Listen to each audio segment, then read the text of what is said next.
11 seconds class, ma'am.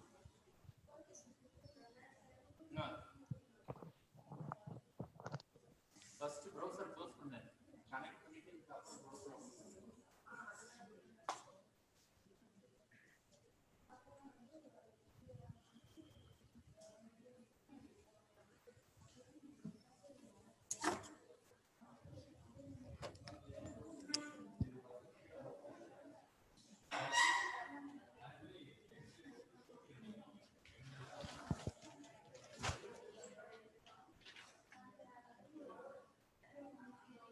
ஓ ma'am ரெண்டு காமிக்குது. இருக்கட்டும். Deepan Raj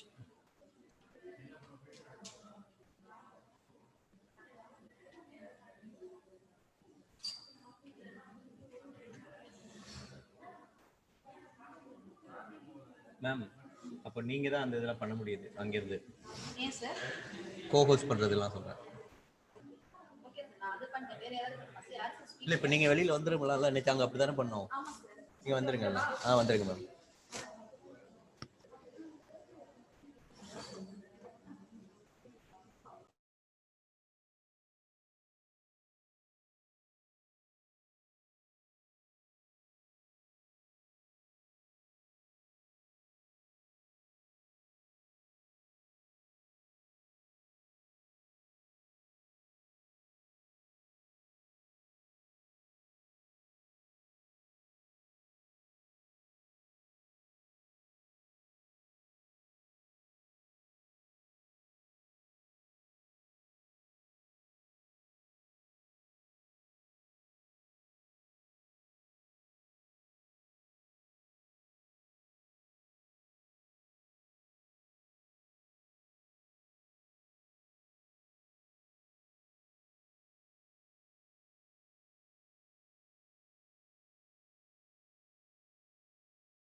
Hello, Deepan sir. Good morning, sir. Good morning sir. Okay sir. Sir உங்கள் screen share பண்ணலாமா sir இப்போ? யா sure sir. சரி சார், செக் பண்ணிடலாம் சார்.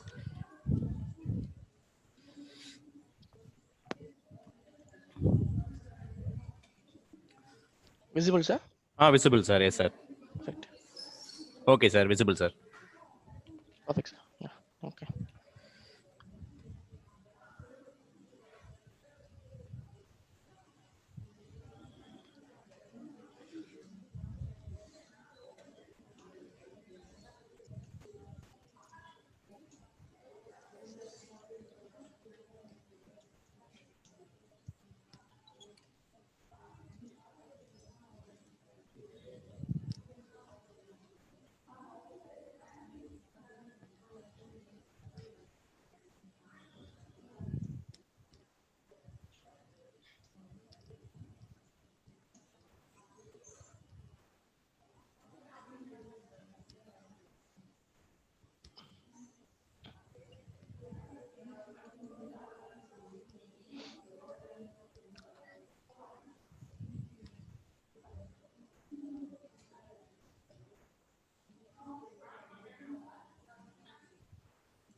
अनिका मेरी क्लास होगी बेटा, आओ आवाज नहीं करना है।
Happy morning, all.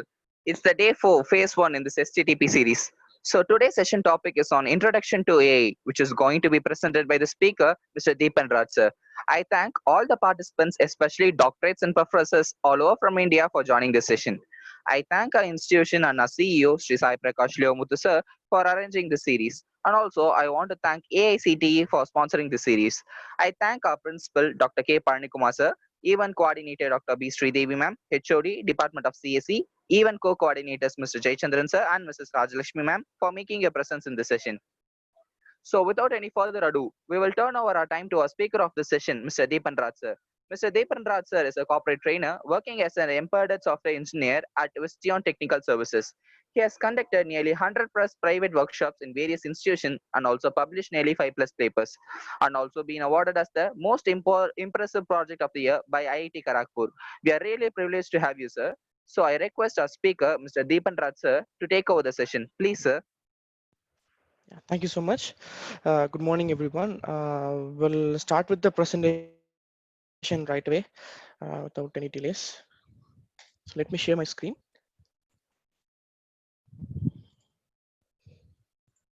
So I believe my screen is visible for you all.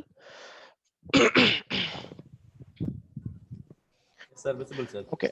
Yeah, thank you, sir. Thank you. So like today we are going to see some more details about how does a neural network works, and like how to create your own a particular application using a neural network. So that's the agenda for this session. So I believe few would have taken about some introduction about machine learning and few things about Python and stuff. So today we'll be like jumping right away to why there is a need for deep learning, or that is like the neural network, which is actually like predominantly like dominating the market right now. So basically we do have this important question in our mind, like why AI now? Because this is all because of there is like two important things. One is the digital data which we have in our society right now. The second thing is the computational power which we have. So I know that 10 to 15 years back, we have this computers that has just Intel Pentium 4 that has 256 MB of RAM. So that is a very big deal on that time. But now, I mean, even a normal smartphone that has 4 GB of RAM. So that much amount of computational power has increased. But anyways, even using that amount of computational power, it is tough to train a neural network, I mean, for a particular data set. So we'll see like, how that actually works. For example, I mean, let us take an image. Okay, so that has a dimension of 1000 cross 1000. So typically, if it is 1000 cross 1000, I mean, we'll be having an image that has pixels, which is like more than 10 lakh pixels for one image, which is 1000 cross 1000. So imagine it is a color image. So if it is a color image, obviously it will have 3 dimensions. So if I have 3 dimensions, though the 10 lakh will be multiplied into 3. Basically it will be giving you 30 lakhs of data to your particular single image. So imagine, I mean, for training a model, I just take 1000 images in my data set. So you can see the numbers of this, I mean, amount of pixels or amount of data that has to be processed by the neural network is like humongous. So even though when we have a top notch system like Intel i7 or even the Xeon processors, I mean, training a data set with this size is literally very, very tough for the cores to handle. Even though, I mean, in our workstation, we do have 32 cores. So it is typically, we have 32 hands to process the data. So even though we have 32 cores, it is a little tough and I mean, a time-taking job for the CPU to handle this much amount of information. So obviously, when we try to train a neural network, we should have a GPU. So without a GPU, yes. Can we move forward? Yes. Thank you. Yeah, great. So as I was saying, without GPU, it is tough to train a neural network. So that's what we are going to see today. So how to use, I mean, a GPU and train our own neural network with the help of that. So obviously, I mean, when it comes to GPU, we do have a lot of, I mean, competitors like NVIDIA, AMD, and there are like few more, I mean, third-party competitors as well. But I mean, I can say that only NVIDIA have cracked a very big deal on training on utilizing the actual cores, which is known as CUDA. Using those CUDA cores, I mean, they can able to use those parallel cores to train our data. For example, if I have 30 lakh data for one instance, these cores will be like close to 720 to 800 cores or a normal GPU. So these 800 cores will work in parallel and train those data in a parallel way. So imagine if we have a i7 processor, we have just 7 cores, but I can say that those 7 cores are very, very powerful. It can able to handle any kind of task given to it. But GPU is like more of a swarm kind of an guys who work on a, I mean, on a very big basis. For example, each and every guy has a limited power, but they can able to combine their power together to stream the exact data to the same. So likewise, using GPU, we could able to train much faster for a, I mean, for a data set which is given to us. So that is where deep learning have started to grow real fast, because I can say that, I mean, back in those days, I mean, creating a small multi-layer perceptron, I mean, a neural network will take a lot of time to, I mean, to train and implement in real time, because of the computational power and because of the technology, I mean, which we are having right now, which was not there at that time. I mean, because of this, I mean, the breakthrough which NVIDIA did on utilizing this GPU, I mean, we could able to do a lot of great works, I mean, right now. So anyways, we could like directly go to deep learning. But anyways, before going to deep learning, we just want to understand the difference between the machine learning and the deep learning, because I guess, I mean, if you would have taken about machine learning, right? So you would have understand what is machine learning and like how does it, I mean, make its classification and stuffs. Because in that case, I mean, in machine learning, we do have two important steps. One is like extracting the features that we will be doing it out. We will be like mentioning which kind of features have to be extracted, and using those data, using those extracted features, we are going to give it to the classifier, and the classifier is going to like give us some output for the same. So this is like we are going to handcuff the features, and we are going to give to the particular algorithm so that it will learn something from that given data. But what if, I mean, the model itself can able to extract the features and classify to the same? So that is where deep learning comes into play. So I mean, we don't want to handcuff the features for each and every data set which we have right now. So using deep learning, the very architecture will back propagate and will give a feedback about the learning rate. Based on that, the weights or the content will be like updated again and again and again, so that the classification accuracy increases a lot. So that is where deep learning stands apart with machine learning. But one can ask, okay, obviously, here I can see deep learning, does takes a lesser number of input from us. And what if it is not learning well? Because we are human beings and we are far more superior to understand what are the important features to be noted down in that particular data set. But in this case, I can say, if it is a small data set, with the data set size is like 1000 or 500, definitely you can go for machine learning. Because you can easily create a perfect model for a very less data set using machine learning models. But sometimes if I have some different scenarios, like for example, like multi-object detection on a particular scenarios, on that time definitely machine learning will fail because of the number of data which we have in our data set. So more the data set, maybe the learning will be. So in that case, deep learning will dominate machine learning because we don't want to create any handcrafted features. So it is scalable in nature. So no matter what the data set size, the learning will be like continuous, and it will like automatically update on each and every iteration. So that is the important difference which we have in deep learning. And also more on. So what I can say is like machine learning will will be like much more helpful when you have less data, and it doesn't utilize GPU, because there is no need to utilize a GPU for machine learning. Because as a matter of fact, the data which is involved in that is like very less. We could use a normal CPU to train our models. But in deep learning in particular, when it comes to different data, definitely we will be need of GPU, so that the training process will take a lesser time than we expect. So we will dive deep into like what actually deep learning does. Can anyone say like what picture is this? You can't use the chat option to chat. So okay, there's a chat. Okay, I guess I reveal the yeah, it's an emoji. Yes, that's right.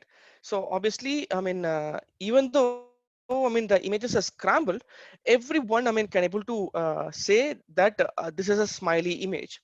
It's all because of the patterns, the vectors that each and every block represents. Our human brain has the capacity to understand a picture not by the entire shape, but just by using the normal vectors which we have. For example, each and every block. Yep, we do have some disturbance. Okay, great. So using the vectors which we have, we could able to understand like how this can be correlated to a particular image. So you can say that there are some eyes, it is like yellow in color, and there are some vectors which is actually like defining a circular curve. So using this ideology, anyone any human being who already knows this particular emoji can able to say this is a particular smiley. So that is how a deep learning works. So we don't handcraft it, we just give the contents to the deep learning model. The deep learning model will understand the nuances of this particular image and try to classify it to the next area, to the next level. So in short, I can say that uh, handcrafted features are time consuming and it is not scalable in nature. So scalable in nature in the sense, when I use a machine learning model, if I have 1000 data set, it might work better. But for the same category, if I have 1 lakh data set and I like try to use the same handcrafted features, definitely we might have some anomalies. Because of those anomalies, definitely we will be having some hiccups or like lesser in the recognition rate. So that is why machine learning is not scalable in nature. But in deep learning, everything learns on its own. So it will try to understand the lower level features, and slowly it will try to combine these lower level features to understand the mid level features, and finally to the higher level features. So in order to understand a face, it will slowly gather information about the feature which is extracted, and slowly on the iteration goes on, it will try to understand the exact features of the particular image. That is why deep learning dominates in a lot of areas. But the problem is we should have enough data set. So if I don't have a data set, definitely I cannot learn. I mean, definitely the deep learning will not have time to, I mean, adapt to that particular data set. So imagine, I mean, even us, I mean, when we like try to learn, I mean, prepare for an examination, on that time, what we will do is like, I mean, if we like try study for one time, just one time, I mean, definitely it will be like very tough to, I mean, write the exam without revisions. So we might be like doing some micro revision here and there to understand some important points for the same. So that is how, even our learning works. So we should have, I mean, a lot of sufficient data to, to understand the exact features for the same. So that's one thing. So the building blocks of this neural network, I mean, for this deep learning is the neural network. So the very architecture which is in our brain, because the brain, the human brain, on every brain has this neural network structures, which will communicate to each other to form a structure, to form some understanding, to do the daily task. So that is how, neural network plays a vital role in human brains. So people thought of mimicking this particular architecture so that we could able to create some models that can able to do some task that is redundant to us. So that is where this neural network came into play. So basically, I mean, this is how a typical neuron will look like. So people started to understand, try to leverage this concept to create their own artificial neural network. So here in this case, this artificial neural network, has three important layers, which we will discuss later. So I could say these three layers are more than enough to create a neural network. So as the year goes on, a lot of research was happening, and there are like lot of improvements in this hidden layers. So anyways, the input layer and the output layer will stay the same for all the conditions. But like, how do we like, create these hidden layers is up to us to create the, the better one, or the, to reach the exact accuracy which we, I mean, for our particular neural network. So that we will see later. So we'll go one by one. So as I said you, the building block, for this neural network is a single neuron. So each and every neuron has these four important things. One is input, next is output, there will be an activation function, and there will be a weight. So these are the four important parameters that has to be understood by us. So input, as the name implies, it will get the data from the previous layer. For example, if it is an input layer, you will get the data from the actual data set. So if it is an hidden layer, it will get the data from this input layer. So from the output of this input layer will be like fed as an input to this particular hidden layer. So for example, so in this case, the input will be like gathered by this neuron, and after that there will be an activation function. So this activation function will be like acting as a gatekeeper. So gatekeeper in the sense, it will understand whether can I pass this data to the next layer or not. For example, because this particular neuron will accept lot of inputs for the same. So in this case, it will understand which input is better, so that I can pass this particular input to the next layer. So all the things are decided using this weights. So this activation function will use this weight as a reference. So based on this reference, the input will be passed from one layer to the next layer. So next it will like fed as an output. From that output, it goes to the next layer as an input. So likewise, the data will pass from one layer to another, and finally comes to the output, where we get the output for the same. So we will understand like how this activation layer works, and like how this weight updation like actually works, so that we should understand like how this weight is being updated, so that the right data is being like passed correctly. We might not be sure whether the data is being passed is right or wrong. So that is where the learning comes into play. So anyways, as I said, the building blocks, the important thing is about the weights and the activation function. To understand it much better, for example, I do have an image that is having a dimension of 28 cross 28.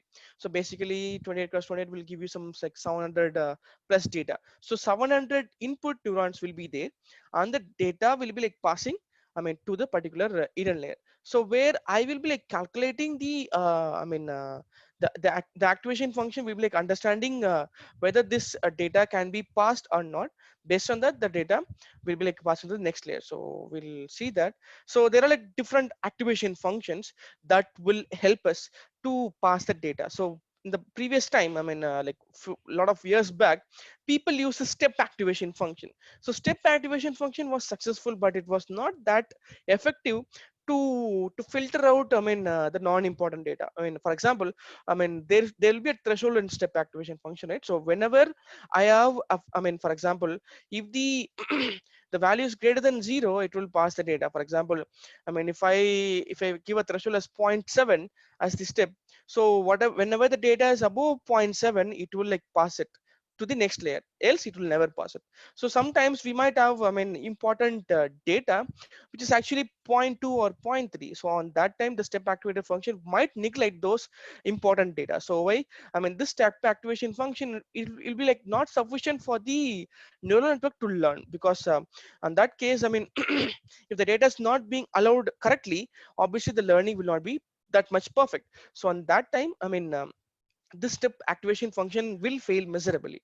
So the next thing which I can say is a sigmoid activation function. People relate on the sigmoid activation function because it has, I mean, 0 to 1, and even the tanh function, the hyperbolic tangent function. So it has -2 +1. So these two are also successful, but also the problem is, I mean, it will never go to 1, it will never go to 0. So it will be like having a fluctuation on like 0.8 to 0.1. So even in this scenario, we might even lose some important data. So that is where this ReLU activation function came into play, rectified linear unit. So what we do is like, I mean, whenever a data which is above 0, I just pass it out just like that. So I don't want to like stop those data.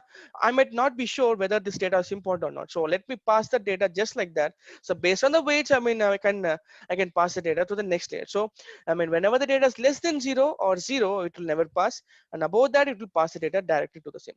So it was it was said that, I mean, ReLU is the best activation function, which is being, I mean, predominantly used for all the neural network.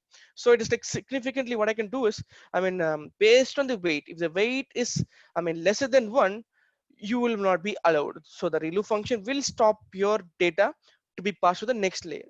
So all we need to do is, when the weight is greater than 0, the ReLU will start to pass the data to the next layer. So these are some of the, I mean, activation function based on their weightage and based on their, importance, like linear, sigmoid, tanh, and ReLU.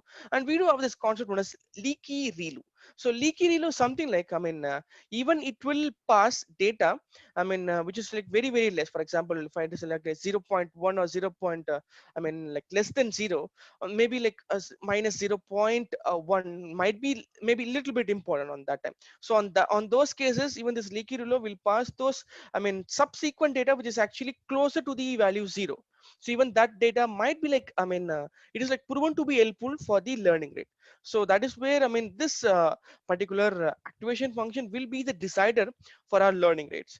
So I could say that, okay, you are saying about the learning rate again and again. So how does a learning rate actually occurs? So for example, I do have a data which is in the dimension of 20x28, which is having 784 pixels. So all the 784 data, which is like, passed to the layers, and my final output layer will predict the output, for example, whether it is A, B, or C. So the prediction, which was predicted by this particular function is 0.6, and then minus 0.5 and minus 0.2. But the actual prediction should be 0.9, zero 0.0, and 0.0. So you can see the actual prediction and the the predicted value was like, very different to each other. So we do have an error rate for this particular recognition, because I cannot say that even in the first pass the data will be like, predicted correctly. We cannot say that, right? So we'll be having some error rate. So the error rate will be calculated using the actual minus the predicted value. So for example, in this case, zero point 0.9 minus zero point 0.6 will give you like zero point 0.3 as an error rate. So I will like adding all these guys together so that the error rate will be like summated onto a same. So based on this error rate, I will back propagate. So I will back propagate in a way to understand which is the important data and which is the important weight. So this box is given here, right? So this is nothing but the weightage for the each and every neuron. So in this case, the x1 has 0.2, the x2 has 0.8, and 1.1 and 0.3, something like this. So it will try to understand, it will try to fine tune this weight as a back propagation technique. It will like reduce or increase the weightage onto a different neurons, and it will pass the next set of data and look for the prediction, I mean the error rate. If the error rate is decreased, it will stick to that particular, I mean weights. If the error rate is increased again, it will try to tune the weight so that, I mean important data might be like passing in the right direction. For example, in this case, x2 is like given as 0.8, I mean weightage, and x1 is given as 0.2 as weightage. So in this case, it's clearly known as, I mean this x2 is like very weighted up here. So what, no matter like what kind of data is given to this x1, x2 will be like passed to the next layer because of the weightage given to it. So what if this x2 is not at all, I mean helping me to learn something? On that time, the back propagation will understand the error rate. It will reduce this particular weight to 0.2 and maybe like 0.3, and this will increase this particular weightage to 0.7. So on this time, maybe we might not be sure that the x1 is like the correct candidate for the learning rate, but somehow when I like change this to 0.7, x1 is, I mean the data of x1 is passed to the next layer, which is significantly helping my learning rate. The actual error rate is like reduced. On that time, my neural network will understand, okay, this guy is very important to me, this x1 is very important to me, so that I mean my error rate is decreasing as the iteration goes on. So likewise, this weight updation has a lot of different algorithms to be like updated, but this is the actual gist of the, I mean neural network. The first thing is like we'll be getting the input data, we'll pass this data to the neural network. I mean each and every hidden layers will have the activation function and the biased weights. So based on the predicted outcome, it will like check with the actual output and produce an error rate. Based on this error rate, it will back propagate and it will update the weight so that the error rate should be decreased no matter what. So this is how a back propagation works, so that there is no feedback should be given by us. The feedback will be like automatically taken by the neural network. So this is how, I mean this is the important factor which is being currently used in the back propagation technique, which is known as gradient descendant. So this actually proved to be the best, I mean method to, I mean update weights. I mean because as this particular gif represents, for example, you can see, I mean the ball is like, I mean moving from the top of the hill. So I mean when the ball suddenly gains a momentum, it will go in that direction. For example, if I place the ball here, it might be like moving slowly. At some point, I mean a big, I mean steeper slope will be there, right? So on that time, it will gain momentum and it will go in that direction. So after some time, it will lose momentum and it will change the weight and come to the next value. So whenever I gain a momentum, I will not change the weights. I will change that weight in that particular direction itself, so that I will like look for the momentum, whether it is like, I mean actually, I mean increasing the, I mean accuracy or not. If it is not increasing, I will change the weights, or else I will change these particular, I mean weight for that particular input, so that I will, I mean look for the momentum. So based on the momentum, my error rate, I mean my weight should be like updated. So in this case, you can see for 100 iterations, I mean my output, my accuracy is like, I mean increasing like close to 0.9, like close to 1. So that is how, I mean this gradient descendant works. I mean I could say about this gradient descendant for even for an entire session, because that much amount of things is happening behind it. And I mean on a higher note, I can say there are like a lot of different gradient descendants, like Adam optimization technique is there, many batch descendant, I mean stochastic gradient descendant. There are like different descendants are there in our market. I mean people, I mean do use this many batch descendant, that is like stochastic gradient descendant, and Adam as the optimization technique. So we will see that in much detail, like how this Adam optimization technique and this many batch descendant will work for our neural network when we like go to one hands-on session. So I mean this is the basic block of a neural network. So I mean we do have an input layer, we do have an hidden layer, we do have an output layer. So based on the error rate, the gradient descendant will be calculated. Based on the magnitude of the change of the error rate, it will update the weights. Based on the weights, the accuracy will increase as the iteration goes on. So based on that, we'll be getting a better output. So each and every data will be like passed again and again and again to learn something different from that particular data. So that is how, I mean the data will be learned. Because even us, I mean when we like try to learn a subject, I mean we should at least learn it for 3 to 4 times, so that we can able to understand the each and every nuances of that particular book. So something similar to that, I mean it works in this way. So this is all about the neural network. So I mean any other doubts, I mean till now, I mean any other clarification that has to be made? So if yes, I mean we could clarify it, else we could go for the next part.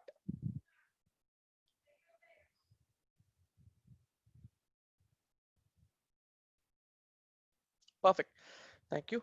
So, I mean, this is just a theoretical part. So we'll be like directly, let's go to the hands-on implementation. Like how do we do that?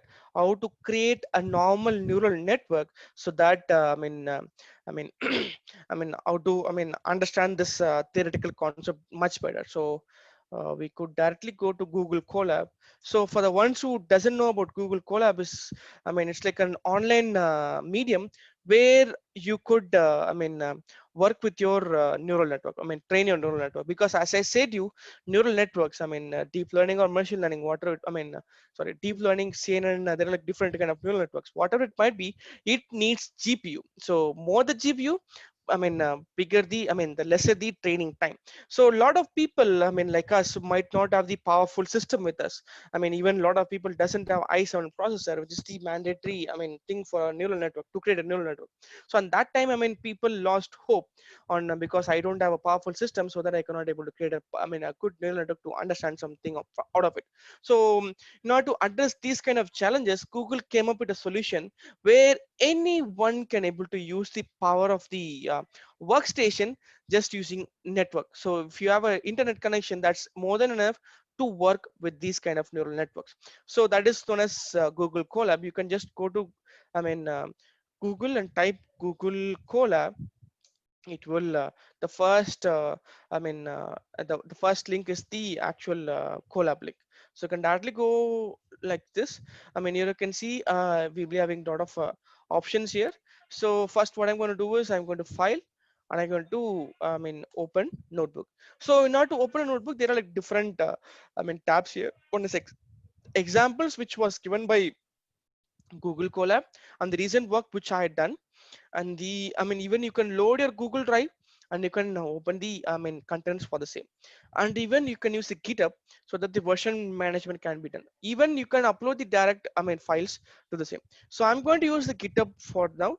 I mean, you could also use my repository to get the data, get the implementation of the works which I've done. So there are like lot of programs in my repository. I mean, there are like two different repositories here. One is like deep learning, one is machine learning. So now I'm going to I'm going to the repository known as deep learning, where I go to this particular program known as MLP PIMA. So we are going to create a neural network with the particular data set MLP PIMA. So MLP stands for multi-layer perceptron. So we will understand like how this happens. So for the beginners, I mean, you could always try to understand like what Colab is. But anyways, all I want to do is change the run type from hardware to GPU. So once that is done, I mean, so it will, once I start to run the program, it will connect to a runtime workstation. So what Google Colab does is like, it will, whenever you start a session, it will connect to a workstation which is maintained by the Google. So workstations typically like Intel Xeon processors, which is like more than enough for us to train a decent set of data. I trained like more than 40,000 images on this onto the same, and it works better. It works without a glitch. So that's an important thing to be noted on Google Colab. So in this case, I'm going to use yes, fine, great. So in this case, I'm going to use a particular data set which is known as PIMA Indian. Yes, let me show that. We go to GitHub. I will show you like how this data set works, how this data set is being represented.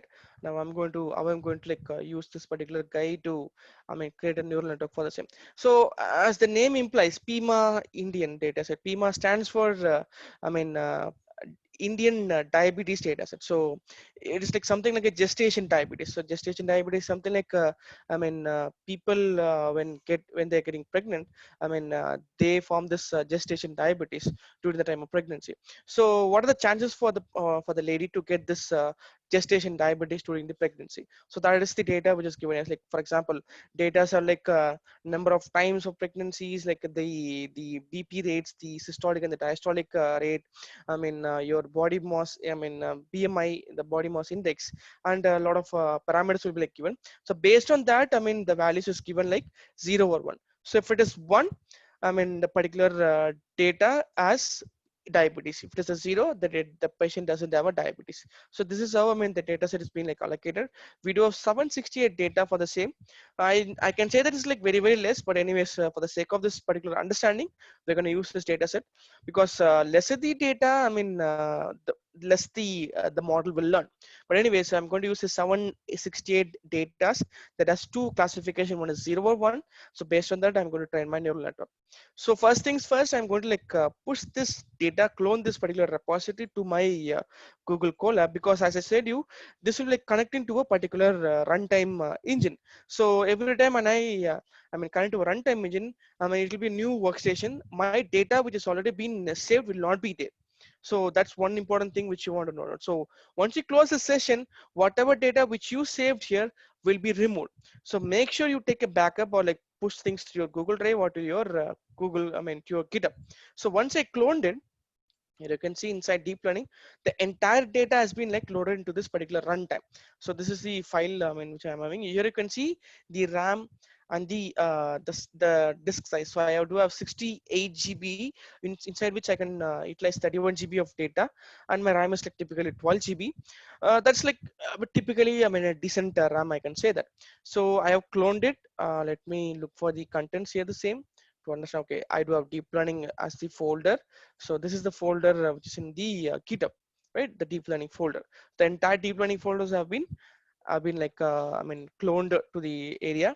Now I'm going to like import some packages. I know this is like pretty difficult to understand in the first shot, but obviously there's a recording which we are making right now. You could use this recording to understand in much detail. So because today we are just going to understand how does a neural network works. I mean, this is the basic implementation, like how to like create to the same. So I believe that a lot of people knows about coding, so we'll directly go into the actual, the pseudo code for the same. So here I'm going to use a particular, library known as Keras. Keras is the library which we're going to use to create neural networks, to train and do stuffs. So I'm going to, import some, basic libraries for the same, and I'm creating some randomness, because randomness is very, very important. I will say like when this randomness works, and then I'm going to use NumPy to load this particular data set. So this data set is in the form of CSV. CSV stands for comma separated values. So the delimiter which I use is the comma. So the data set is loaded down here. So I'm just loading down the data set, and I am splitting this data set into input and output. So in this case, there are like two columns. So the first column is the represent the rows. The second column represent the column. Okay, so because in this data set, the first 8 columns, once again, the first 8 column represent the inputs, right? So 1, 2, 3, 4, 5, 6, 7, 8.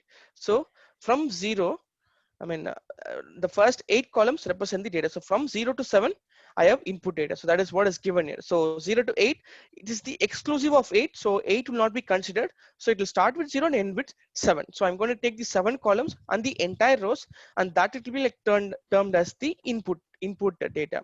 For the output data, I'm going to take the 8th column. So which is given here 0 or 1, which will be like loaded here. So first column is like entire row, and the 8th column alone will be taken down here. So I'm going to like split the data set into input and output. Once that is done, I'm going to create a neural network. So we all know that neural network will be in the form of sequential fashion, right? So because data will be passed from one layer to another, so I'm going to initialize the model known as is equal to sequential. So once the model is added, I'm going to create layers of neurons. The first layer will be like the input dimension, because we know that we have 8 columns of data. So each and every input data will be, each and every row will have 8 input data. So my neural network should accept 8 input data at one instance. So that I given it as input dimension as 8, and the immediate hidden layer will be 12. So like something like this. When I take something like this, input layer will be like 8. The next hidden layer will be like 12. Okay, so that is what is given here. So the input layer is 8, next hidden layer is 12, and we do have a initialization function, because we cannot like bias the the input data, because we might not be sure which data contributes to our learning. So the initial point will be like a uniform distributed weights. So every weights will be like very minimal and equal to each other. So at the initial point, I mean each and every data will be like given equal weightage, so that the model should not have any bias to learn some parameters.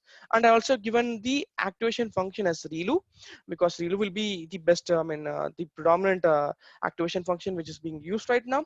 And then I'm going to create another hidden layer that has 8 data, 8 neurons. Even for this also I've used uniform initialization and the ReLU as activation function.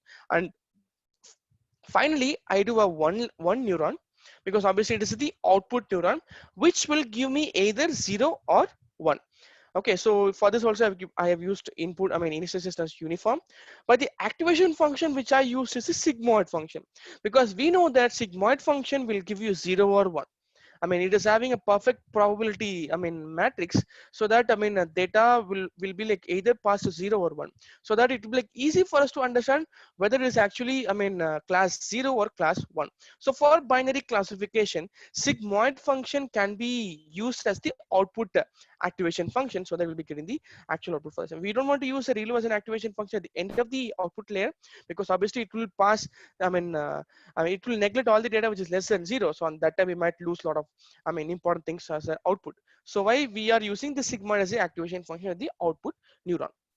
So I have initialized the model, I have made the architecture, that's it. So once the architecture is made, okay, something is not right now.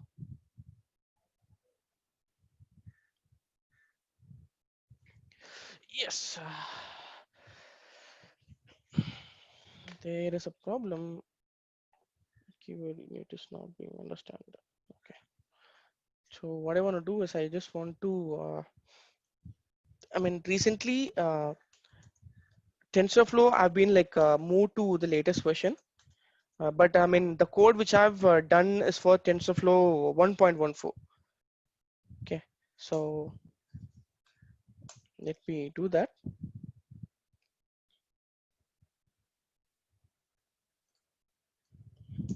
Because of that, I'm just getting this because TensorFlow 2.3, a lot of things have been changed. So why we are getting this particular problem? So we need to uninstall TensorFlow and Keras, so that this particular problem will not be there. Sorry for the inconvenience cost. This is in Google Colab. We don't have this. Particular. Workaround for the same. So, anyways.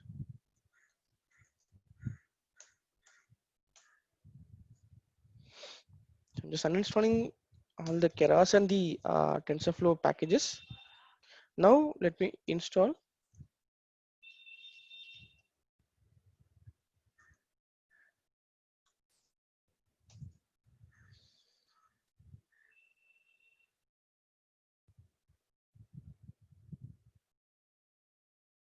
If you're going to use my programs, definitely do uninstall these two packages and use 1.14, and then we'll be using Keras as 2.1.2. That's one of the important problem. When it comes to, okay, yeah. Just I'm going to restart. No. Okay, I'm just restarting the runtime now. Okay, now everything's like lost right now, so I need to install Keras 0.2. Okay,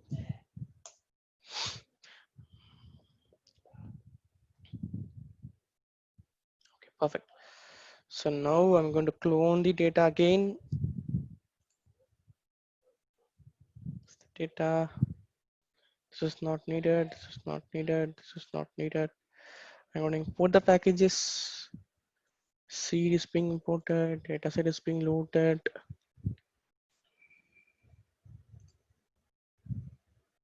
Now you can see, it is being compiled correctly. So obviously we'll be having some, these kind of problems when you have a different versions. Since Google Colab is an online repo, the data, the libraries which is being maintained is to a newer version. So that won't be a problem for now.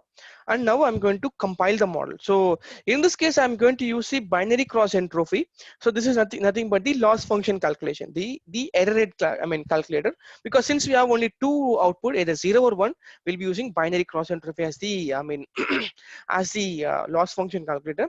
And I'm going to use the atomic optimization technique, where I'm going to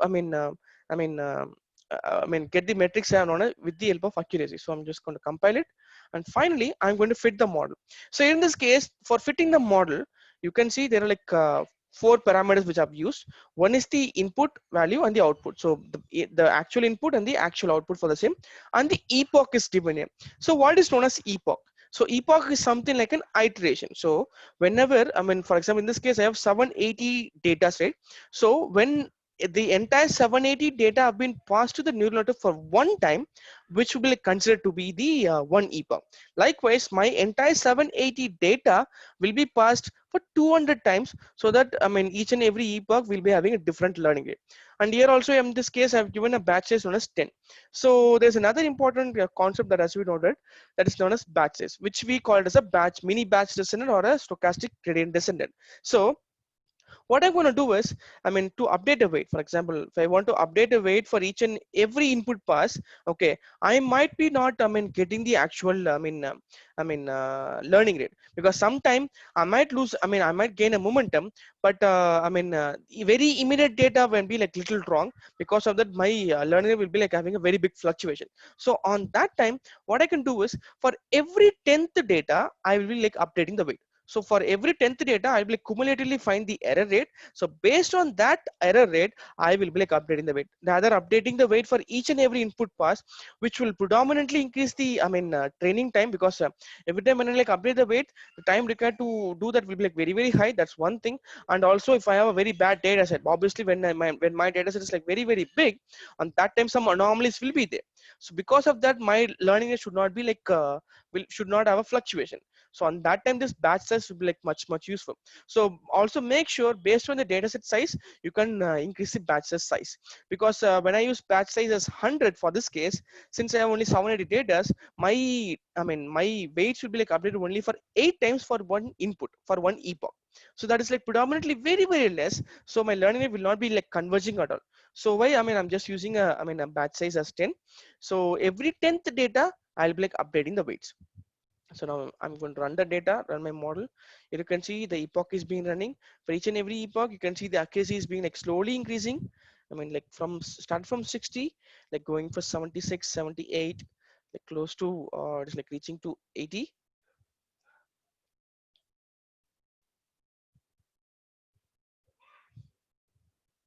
Yes. And I'm going to evaluate the actual accuracy for this particular model, and I got it as 79.04. So two important things that has to be noted down here. So when I try to run the same program in your system, okay, even in my system in another time, I might be like getting a different accuracy. This is all because of the bias rate. Because for example, in 784 data, maybe those some 200 data might be like very, very important. So what if these 200 data has been used in the right instance, and my right weights are activated for those 200 data? What if my 200 data is not being utilized correctly, so that the weight is not activated because of those 200 data? Because since you're updating the weights on the 10th data, we might be not sure which data was predominantly helpful for the same. Because of this, we might be like having some randomness into the same, so that my accuracy will be like having a very big differences. So in order to arrest these kind of problem, in the initial point of program, I have created a bias known as 7. So whatever things it might be, I'm restricting the randomness to the point multiplication factor known as 7. So based on that, even when you run it, we might not be having a very big fluctuation, but we might have a small fluctuation which will be like running around from 77 to 81. So the maximum accuracy which you can get is to till 81. More than that you cannot do, because of the dataset size, which is like very, very less. We might be like not getting the the accuracy more than that. It's all because of the dataset size. We cannot like complain to the same. But anyways, we could try to increase the batch size to 100, and let's see like what is happening. So I'm just increasing batch size. You can see the training is like very, very fast, right? So let me evaluate the model for the same. Surprisingly, it is 84. So maybe because of the data, I mean, maybe only like very less data is like supporting for my learning rate. Because of that, my accuracy is like, I mean, shooting fast, but I cannot be sure this accuracy is the right one. I mean, without having a validation set, I mean, I cannot say this is the right accuracy, because sometimes we might have a overfitting and underfitting problem. So this is something like an overfitting problem where my learning rate shoots up just like that. I mean, even with the lesser learning rate, it should just like just shooting up. So on that time, now to understand whether it's actually learning it right, I can go for 1000 epochs. But to understand it much better, at some point of time, the epoch for you can see it is like going for 81 and coming, I mean, coming down to 80, 81, 80, 81, something like that. So it is evident that it is not going more than 82. It is like, I mean, constantly like, I mean, sticking with 81, 82. So the learning rate is not, I mean, being happened to the entire epoch. So at some point of time, this learning rate is being stopped. Okay. It's been done, I believe. Yes. Okay. Now I try to run it out. I'm not getting it. Some okay. I guess the epoch size is too high. Let me keep it as 500.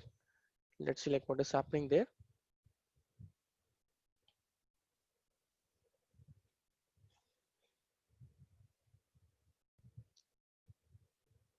Okay. So accuracy is being increased. So I could say that, I mean, giving a batch size of 100 is like significantly improving my accuracy. But I mean, it is always wiser to have multiple weight updates. Even though when I increase the data set size, I mean, the accuracy is being increased. But when I have a validation set, on that time, definitely it will miserably fail. Even though I have a shoot up of accuracy, when I like try to print a chart for the same, definitely we can be able to understand like how it is being shooted up or not. So this is how, I mean, you do create a neural network, I mean, onto a small data set. I mean, okay, we do have some chats here. Okay, we'll define the layer dimensions. So that's so yeah, I mean, this is a very exact question which people ask, I mean, every time, because I mean, as I used here, I mean, I have given it as 12 neurons here.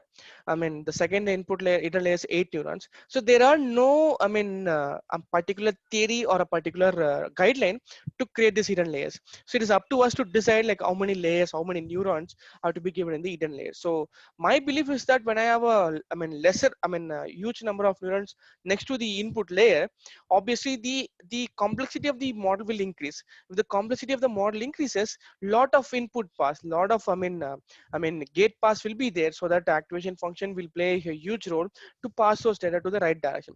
If I have a very less, I mean, neurons, that might be like having a less complexity in the model, which might be not sure that it will like help us to like, I mean, having the greater accuracy. So it's up to us to decide which set of neurons works better for the same. But it's always wiser to go for I mean, the next immediate hidden layer, which is like higher than the input layer. Okay, so in that way, I mean, we might be having some lot of nuances that can be like split down into numerous parts and can be learned for the same. But anyways, when I have input layer, input neurons, which is like above 800 or 900, on that time when I like try to increase the hidden layer to like 1000 to 1500, definitely the complexity is like very high. The learning time will take more I mean, time to like, I mean, to train the model. So even that is also a factor. So it's all about speed and accuracy. So which you want, based on that, you can tune or you can change the I mean, layers for the same. So in this case, I've used 2 layers.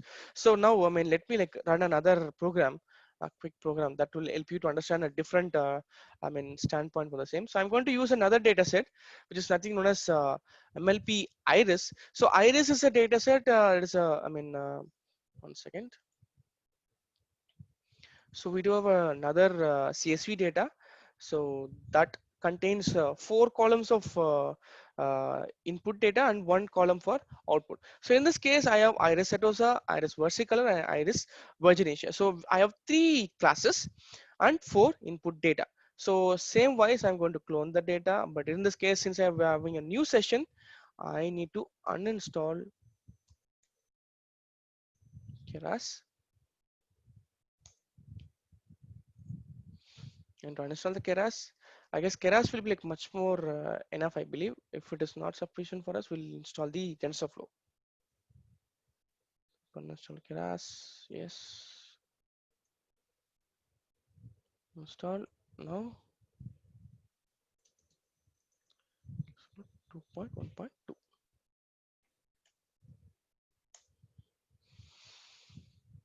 Do that.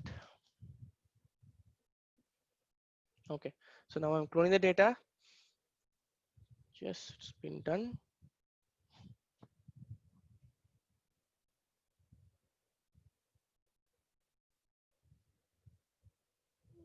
It's taking some time.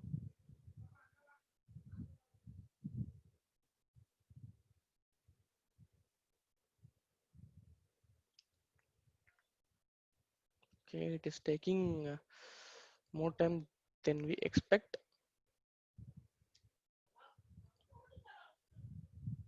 Okay, it's done. So I'm going to import some packages. So don't worry about these packages. We'll deal that later.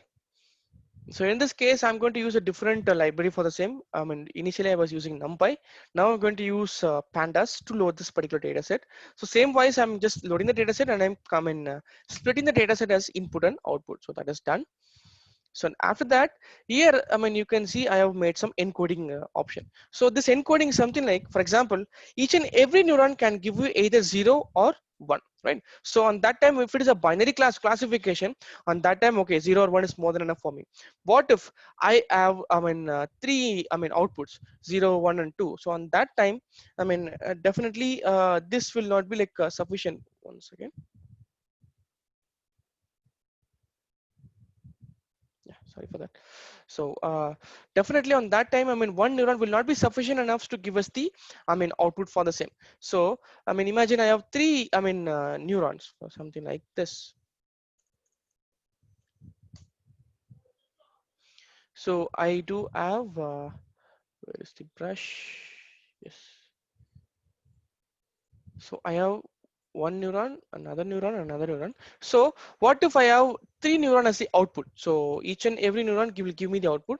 So for example, if it is 0, 1, 0, I can say this belongs to class 2. If it is 1, 0, 0, it belongs to class 1, something like that, right? So likewise, if I have three neurons, okay, as an output in the output layer, I can define which is the actual class for the same. So this we call it as one hard encoding. So one hard encoding is something like 0, 0, 1, 0, 1, 0, and 1, 0, 0. So if I get 0, 0, 1, it belongs to class 1. If I get 0, 1, 0, it belongs to class 2. If I get 1, 0, 0, it belongs to class 3. So something like this. So this is known as one hot encoding. So for a multi-class classification, one hot encoding will be used. So that is what we are doing it down here. So I'm just using the label encoder to understand, to make my data into a categorical output, because my data set has a having a different output on as ID setter. So I just want to make, remove this ID setter to 0 or a number. So ID setter will become 0, versicle will become 1, and Virginia will become 2. So I'm just converting my data into a categorical output, and I'm giving a one hot encoding for the same. So once a one hot encoding is done, I'm just creating a model for the same. You can see that input times is 4 because I have only 4 data, and the immediate hidden layer is 12. Activation initialization is normal here. So we can either use a uniform or a normal as initialization function. Which will not be like, not have much differences for the same. If you know about the distribution functions, you can able to understand like what I'm talking about here. And the activation function is 0. The immediate hidden layer is 6, and the final output layer is 3. So this 3 is nothing but the one hot encoded output. So I'll be having three neurons. In that, either only one neuron will give me the actual output. So based on that, I'll be like understanding which is the actual output for him.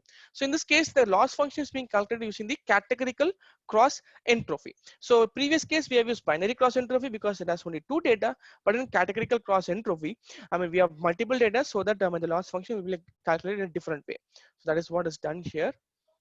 So let me encode it, defining the baseline. And here also you can see that in this case, okay, it's not running. Yeah, so I have made as a function here. Okay, so since I made it as a function, I mean, I may be like I'll be like using it in a different proposition. So I mean, in the previous example, I didn't validate at all. I just given the accuracy just like that, based on the accuracy which I got from the actual neural network. But in this case, I'm going to create a particular estimator model so that I can able to validate from my data. So let me give you a clarity for the same. So what I actually say is, so what I'll be like doing now is I'll be like for example, I have 100 data. Okay, so if I have 100 data, I will be like splitting this data into 10 equal halves. Okay, so it's like k-fold validation. So each and every split will have 10 data onto the same. Okay, so what I do is I'll be using a 9:1 ratio. Okay, so 9 portions will be used for training and only 1 portion will be used for testing. Likewise, I will be like shuffling this testing portion for each and every split. So each and every set of data will be used one time as a validation function, so that the entire training set will be like shuffled every time, and the testing set will also be shuffled again and again. So this is known as k-fold validations, which I used it here. So k-fold validation is something like, we'll be like splitting the data set into 10 equal halves. So you can see the end split is equal to 10. So when I like split the data set into 10 equal halves, so it will split the data into 10 equal halves. 9 parts will be used for training and 1 part will be used for testing. And finally, I shuffle this particular content, and I again take 9 parts for training and 1 part for testing. Likewise, this will be like running again and again for 10 times, and shuffling it again and again to different portions, and finally giving me the accuracy. So now let me run this particular part. So this will okay. Did we define this baseline? Yes. Okay, TensorFlow. Now this is making us another big problem. So I need to uninstall TensorFlow.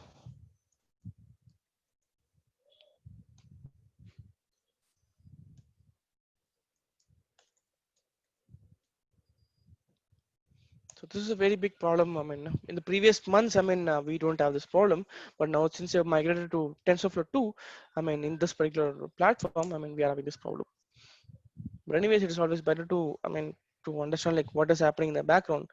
That will, help us to proceed more further. So coming to the queries, I can see.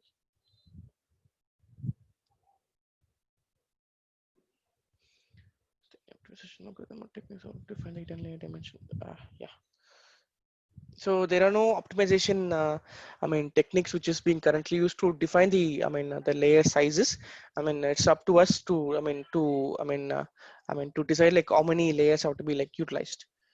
So we don't have a, we don't have a hand for the same.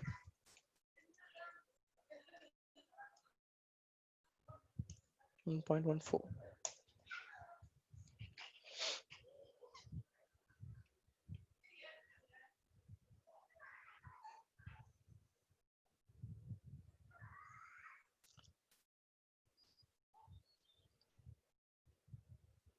Okay, it's done right now. I guess we'll have to restart the runtime.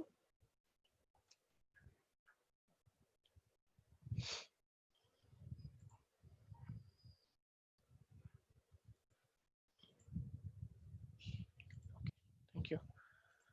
So just restart the runtime. So now let me clone the contents, because every time, okay, it's already there. That's good. So now from here, so rather running it every time like this, I can go to runtime and I run after. So from run after means it will run all the contents just like that. So now you can see the accuracy is being like converted. The epoch is being run. It's like going just like this. So you can see the accuracy is just 28%. It's like very, very, very, very less. And you can also see the standard deviation.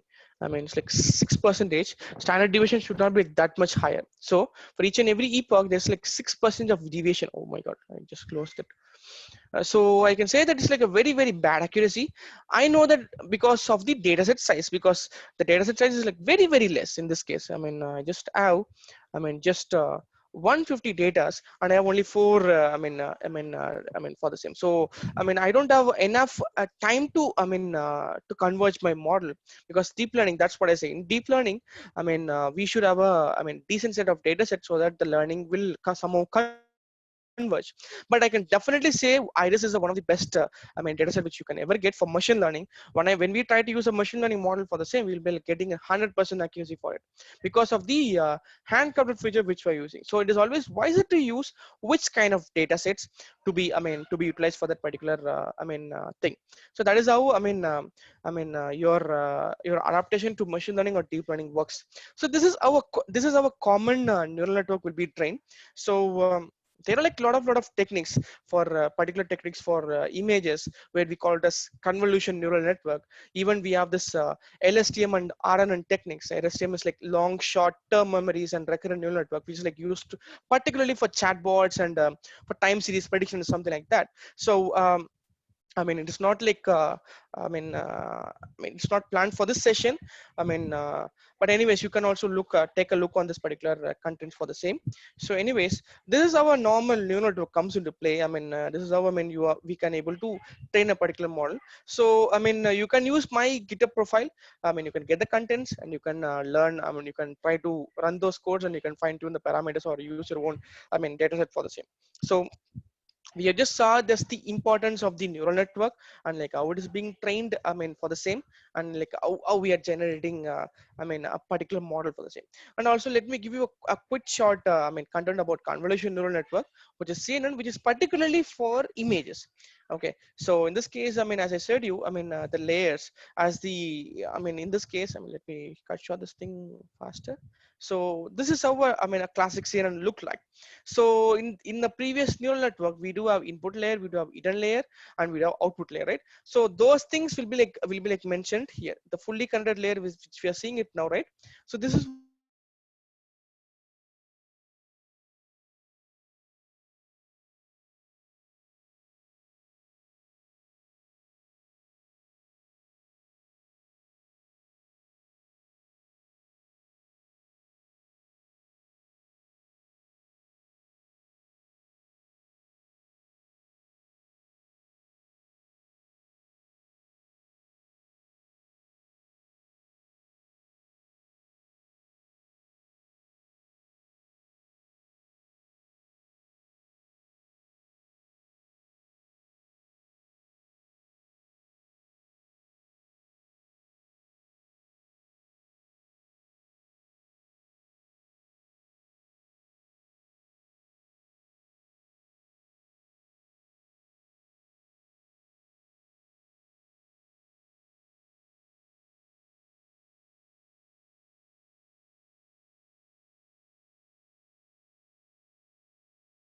Really sorry everyone. I mean, my network got disconnected.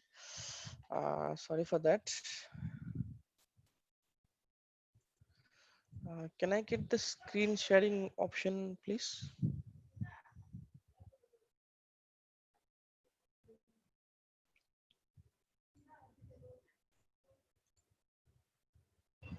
One minute, sir.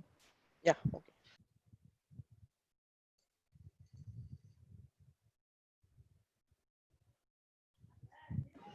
Yes, sir. You can try now. Yeah. Okay. Thank you.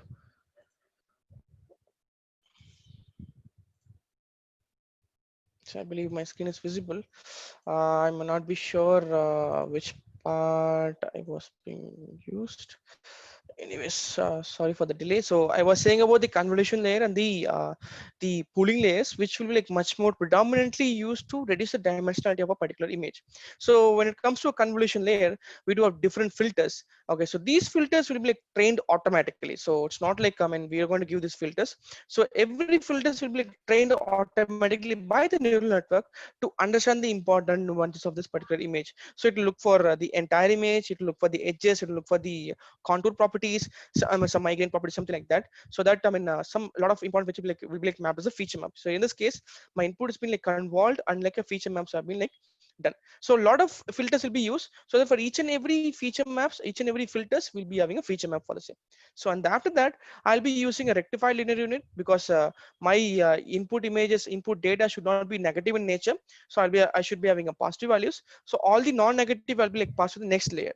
So that's what is done here. And after that, I'll be using a pooling function. So pooling function is something like reducing the dimensionality of a particular image. So what I can say is, I mean, I don't want to use the entire numbers. Maybe, I mean, in those four numbers, this 6 important is a big rule. I mean, it's like a maximum number. I believe that this might be the actual contributor for my learning, because I mean, we see it as a pattern. I mean, we guys see it as a pattern, but for computers, it is like numbers. So maximum number is 6. So I be like, I mean, removing these three numbers, 115, and I push this 6 number alone. So likewise, I'll be reducing the dimensionality so that the complexity is not increased just like that. Because since we are using filters, lot of dimension will be like increase.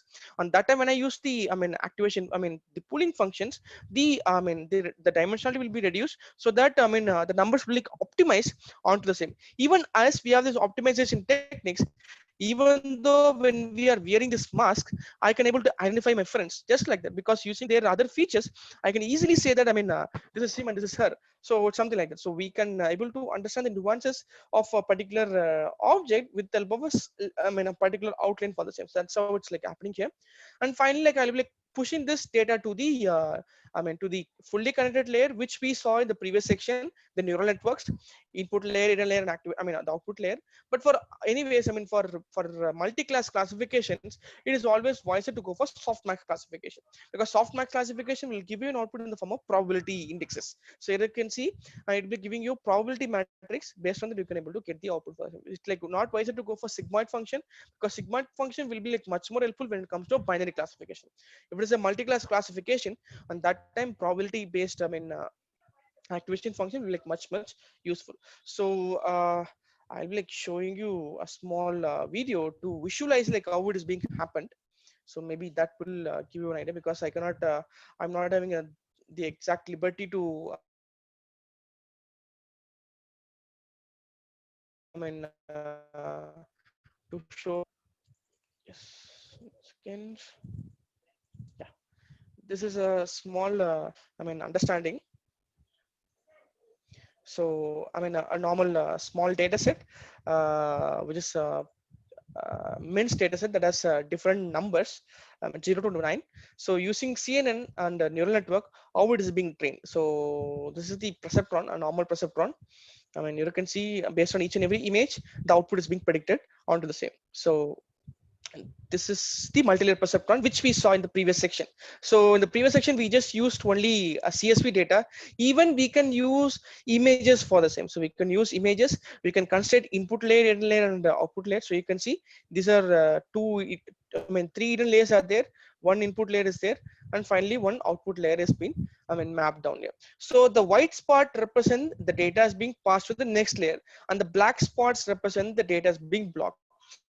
So you can see you can see like there are like a lot of white spots in the first layer and lesser white spots the second layer, and finally we'll be having very very lesser white spots, so that more data will not be like passed to the final layer, right? So that's what is happening here. And finally we do have a prediction on which kind of number is being there. So this is how a normal multi-layer perceptron is there. You can see the entire activity is like very very humongous. Lot of neurons, a lot of nodes is being like being calculated, and it's like very very tough to compile these kind of things, obviously, right? So like more amount of complexity is there when it comes to dealing with images. So why people started to use convolution neural network. So in this case this is what I told about convolution neural network. For each and every image I'll be having different feature maps. So based on filters, each and every filter will give me a feature map. So based on that feature map, I'll be using this pooling functions to reduce the dimension of the particular feature maps. And after that, I'll be like connected the fully connected layers. So this is how a CNN works. So I'll be having a convolution layer. I'll be having a pooling layer, and after that, I'll like pushing this data to the normal multi-layer perceptron. So why it stands apart when it comes to images, it's like the best approach to proceed further. So this is the actual ideology. I believe that this might give you some understandings. To find the depth of an so I'll clarify this question later. Like this might be like go out of the scope of this particular session, but anyways, in this case, this is how we could try to utilize a particular CNN for SIM. The implementations are there in this Google Colab. Okay, so go to my website, go to my GitHub repository. Where I do have Mint's dataset right away. One second. Plotting. Yeah, Minst. So you can go inside Minst. I do have a lot of implementation for CNN, even using a normal neural network. How we can able to create a neural network for this particular image data set. Everything is given here. You can go to Google Colab, go to my repository, get this data, and you can also try it on your own. Okay, so and later on, this is a small hands-on implementation which you might got some understanding for the same. And there are like a lot of usages in real time. A lot of people are being like into the market right now, like Boston Dynamics, H2O, Sophia Genetics, in Silico Medicines. These guys are like into the charts. They are actually like somehow surpassing human capabilities of doing things. It's like going way beyond what we could actually do. So these are some of the things which was done in real time. You can Google about these companies in Silico Medicine. These guys are like very good at drug discoveries. They typically discover drugs in just 6 days once the components are found correctly. Typical method which human being follows will take 12 days. So it's like cuts out to 50%. Sophia Genetics is like a company where the system can able to pinpoint the terminal cancer in just 2 hours. That will typically take 1 or 2 days to understand how this cancer is being the early stages of cancer will not be like identified by human beings, but the early stages of cancer can be diagnosed by the Sophia Genetics. Likewise, Boston Dynamics is like a funded DARPA funded agency where they do a lot of machineries that can able to walk and do a lot of culinary activities like human beings, something like that. So you can always Google these kind of companies. And even autonomous tractors are there, drone based agricultural industries drones are being like widely used right now. Even for this COVID situations, people are using drones to sanitize and even like to somehow make sure the locusts are being like going around. So there are a lot of companies which is being in the market right now. So even a lot of investments are being made to the AI market. Even SoftBank and Alibaba and Pepper. I mean these companies have been like invested into market analytics to understand the crash of the market, the stock markets. Even Amazon, Bosch, or like combinedly like invested in agriculture part where they can able to invest some contents or some application that could aid agriculture and stuff. So like all the areas is being like utilized by AI, because AI is like a dominant feature in every areas which we are in right now. So it's not like particularly limited to CSE department or some other departments. Like it's like it can be used by any department. Even I'm from electronics department, so I do use it for my robotics and other applications. So it's up to us to decide which area to like push it across. So, and also some other current trends which I can say is the generative adversarial network, which is like going, which is the current trendy topic which we can see. You could also always give it a, give it a read about generative adversarial network. You could also, when it comes to research, research standpoint, this generative adversarial network is a young field. You can able to, do some lot of, research for the same. Even chatbots, it's like growing very fast, but I can also say, it's not, reached to the very end. So there are a lot of open points in the chatbots. You can always use RNN and LSTM based technique to create some chatbots for the same. So autonomous cars, marketing automation, AI optimized AdWords, these are the current trends, which is being used right now. And also some other examples I can say, video surveillance, activity recognitions, disease identification. These are like the current trendy topics, which people are trying to push it to the market, not to the research area. It's like the topics which people are trying to make as a product. So we always go for Python implementation, which is like very easy to use. Very like native and not like very native. It's like it's like a pseudo code where you can able to easily understand the coding part. So that's all from my end. These are some of the things which I was trying to say to you guys. And also like one of the initiative which we took this year. I just want to share a few words about this particular initiative which we are doing this year. This vision 2020 of Abdul Kalam sir. You know that Abdul Kalam sir's vision of 2020 has never reached India right now because of this, even of this COVID-19 situations. It was not there.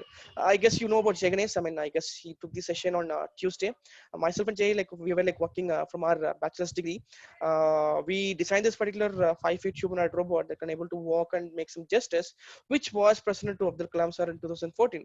That particular day, like literally changed us a lot. So he just, said a few lines about what you have done. He said like, excellent work, try to share it to others so that everyone can able to benefit from the work which you have done. So it's like very cost effective. We made it like like less than 40,000 rupees to create this 5-feet humanoid robot. Everything is like homemade. So everything is which we have done is like totally made by us. So that was the opening point. Where we started to train people, on various technologies like robotics. National Instruments, LabVIEW. Even programming languages, and now currently we are like focusing more on AI because AI is the new trend in the world right now. We have to be some more AI ready. So in order to present this initiative, we started a campaign known as AI-thon 2020. So this AI-thon 2020 is more of a campaign where everyone in this society should know about AI. So that's what we thought. We thought of creating a Guinness Book of Record of training 1 lakh students in this particular year as a tribute to Dr. APJ Abdul Kalam sir. But after that, since the corona situation, we could able to, go local to train people. So what we did is like we started to, create, a particular online platform. Online training community where anyone can able to utilize, the contents. So I'll give you the link. I will share the link. So there's a particular course known as Artificial Intelligence Crash Course. So you can directly go to that. So the rate of this course is 299, 3,000 rupees, but that's not the actual case because since it's a tribute to Dr. APJ Abdul Kalam, this 4 steps is like actually like helping us to achieve this particular, output. Like training 1 lakh students and creating a community of 1 lakh students so that the learning will be like, will be like there every day. So every day, every month we'll be having a webinar. Once they finish this course, we tune them on a lot of, particular, contents, and we like give them a lot of other additional contents to learn on for the same. So we do have a particular discount. Since the fact it's like a tribute to Dr. APJ Abdul Kalam sir, everyone should afford this particular course. So this entire course is like made to 200 rupees. That has a 95% discount. So you could always use this website. Yes. This is the website AI-thon 2020. Inside that you can go to the course content. You can use the coupon code AI-thon 2020 once you purchase the code. Content. You can use this content using the ATHON 2020 coupon code, so that you will be getting 95% discount for the content. The content which I have is the machine learning content. I mean, the entire implementation, I mean, of the handcrafted features and everything will be like done in this particular course. The next course which we're planning to launch is the deep learning course, which I given you as an introduction right now. So we'll be like dealing in much detail about like creating a custom data set, creating a custom, I mean, content for the same. So this is the actual vision which we are right now. So, and we are like trying to, I mean, traverse, I mean, in this direction, so that everyone in our society somehow, I mean, somehow learn about this particular field.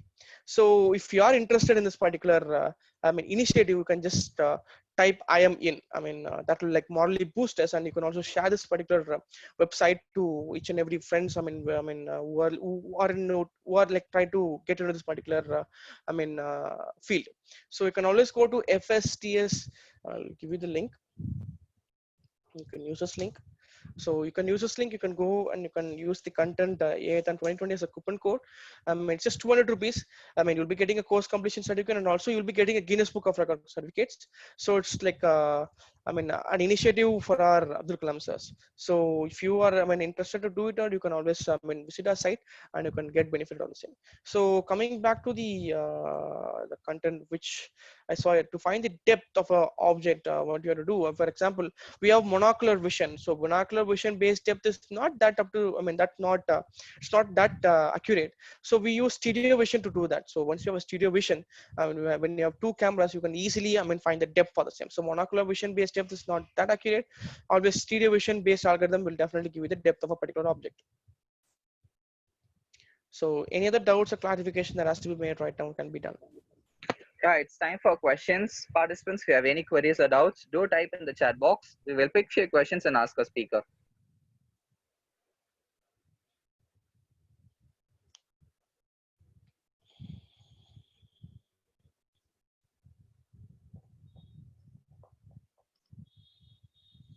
Yes, I know that. I mean, I went a very fast pace due to the fact I need to start to work.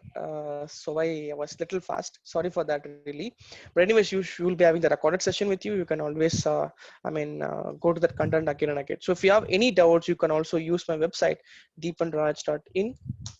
I mean, that's my website. The contact number is 97899785515. So also you can get it from the coordinators if you want any doubts regarding this, I mean, research works or some other doubts on a particular concept. You can right away WhatsApp me anytime. I might be like not taking your calls at some point, but sometimes, I mean, I'll be like looking at the WhatsApps and I'll like try to, I mean, solve those particular problems which you have. That's the max I can do for now. Thank you, sir. It was very wonderful and informative session. I thank our speaker, Mr. Deepan Raj, sir, even coordinators and co-coordinators, and you, the participants, for making this session as a possible outcome. I once again thank everyone who has spent your quality time in this session. So this is Abrisha winding up the session, day 4, session 1.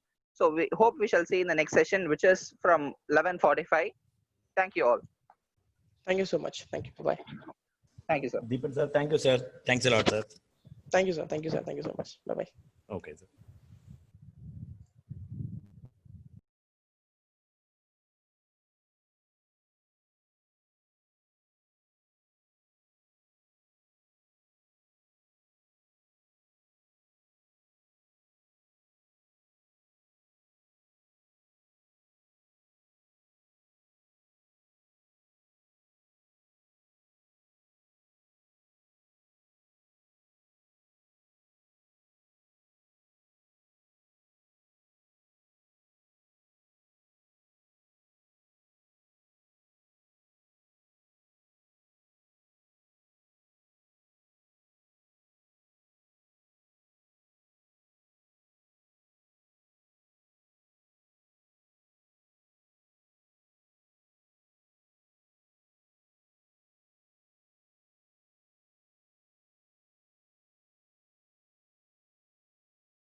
Sir audio check பண்ணிக்கலாமா sir? Then screen share பண்ணுங்க sir, அதையும் check பண்ணிடலாம்.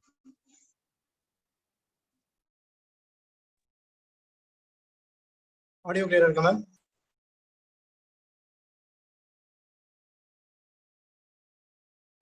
Audio okay, then screen share பண்றதோட check பண்ணிடலாம் sir.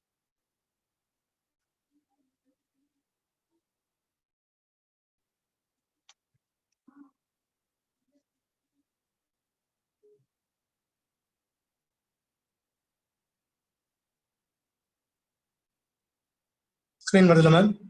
Okay sir, okay sir, okay sir. So within 2 to 3 minutes start பண்ணிடலாம் sir. Sure. Okay sir.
Good morning, everyone.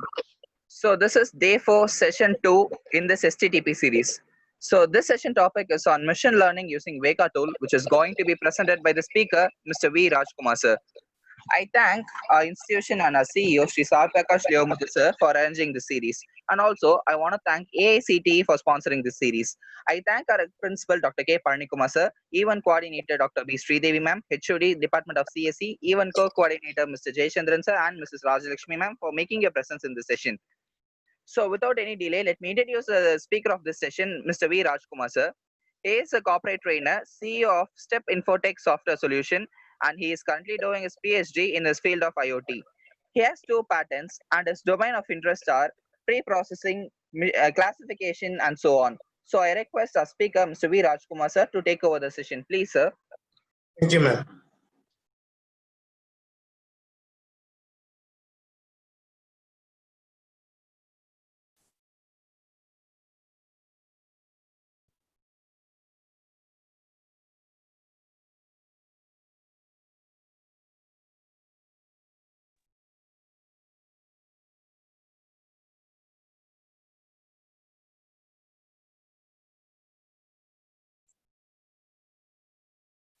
Hello.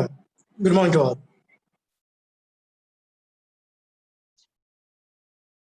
Can you hear me? Yes, sir, it's audible. Yeah, sure. Okay. Let's move into the topic.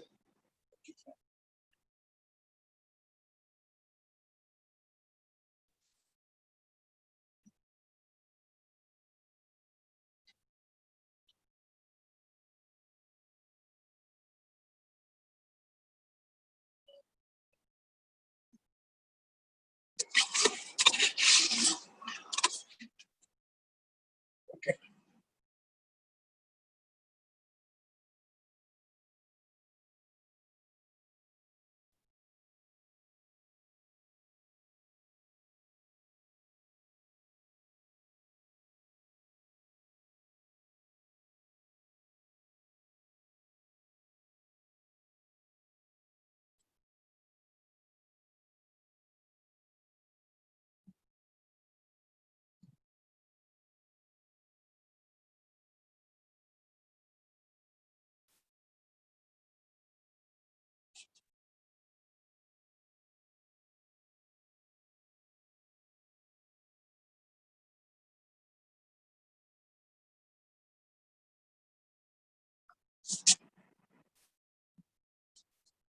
Okay.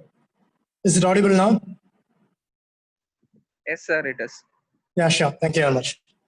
Okay. let's start our session now. Today we are going to discuss about machine learning, and we are also have a small look about a Veka tool also. At the same time, we will have some brief descriptions about the Navy-based algorithm also. Okay, let's go into it. First, what is machine learning? Here you can see it. I have listed some points. You can have a look at it.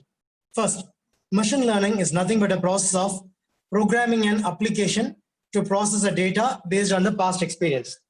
Which means, suppose if you have some knowledge about any domain, it can be from medical domain or it can be from some other domains also. It can be any knowledge. The past or the previous experience or the previous knowledge, if it is programmed, then it can be defined as a machine learning process. For example, let us see. Suppose I'm running, if a person is running a it's a medical diagnosis center. For example, he's running a lab.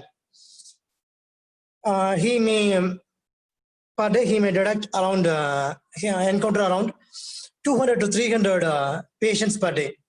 For example, he's having around 400 X-rays or 400 data sets per day. He can easily classify that around the 400, around 100 is abnormal and 300 is normal. This is the experienced data set we have.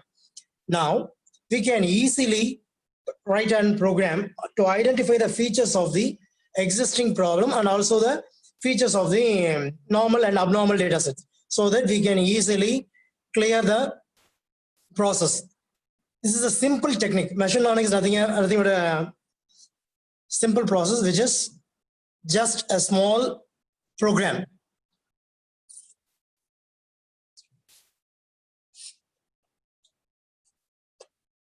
In machine learning, we all know that no one has entered Mars till now. But from NASA, they are using a rover to enter into the Mars. All is based on the machine learning only. For example, they first design a model of Mars in our planet itself. They will design a surface which looks like similar like a Mars. And then machine learning algorithm is implemented to train it. After that, the algorithms will train the features based on the data which has been given into it. And then it will decide for itself. At the same time, machine learning can also use for the decision-making system also. This is based on a routing concept. Suppose we are having 3 nodes, that is node 1, node 2, and node 3. We are having 3 nodes. It's a small consecutive network. It's a small. Suppose if node 1 wants to send data through node 3 and node 2 is the intermediate node. Here, the beneficiaries are node 1 and node 3, and the middle node, which is node 2, is which is not a beneficiary. Here, it is just an intermediate node. It just receives the data and transfers the data. Suppose if it is in a wireless network means the intermediate node will lose more energy than the sender and the receiver. This is because of this. This is because the intermediate node has to use both the TX and RX power, but the sender node will only use the TX and the receiver node will only use the RX. But in the intermediate node has to use both TX and RX. So automatically, the energy of the intermediate node will get drained as soon as possible because of the routing process. But the intermediate node is not the real beneficiary. It's just a aid. It's just a helping tool, or it's just aid. Based on that, suppose if the transaction repeated means automatically the intermediate node will goes to a dead state because of the energy loss. But this can be overcome by an routing algorithm. Existing algorithm like Digistars or shortest path routing, something. There are many algorithms for the shortest pathing. These are all based on a concept. But if you write an algorithm using a machine learning approach means when a routing is occurs, it will detect whether the intermediate node can be used or not. So that we can have an idea that this intermediate node cannot be used. This intermediate node is less energy, so we cannot use this node. Based on the experience, we can automatically route the intermediate node to some other one, so that the network consistency or the network lifetime can be increased. This is also a process of machine learning. At the same time, machine learning is also in some other fields also. For example, machine learning is also in a biometric field. For example, each and every time a person cannot fix his thumb or fix his palm print in an exact position in which he or she has placed at the registration time. There will be slight variation or slight modification each and every time. So even in the biometric fields, or even in even in a college attendance system, if you are using biometrics in college attendance system, there is also a machine learning. So machine learning is everywhere. It is by knowingly or unknowingly, each and everyone is using machine learning directly or indirectly. Whereas machine learning is each and every stage, almost in every stage, machine learning is there. So whatever I said was just an intro. This is not the exact part. Let's go to the next point.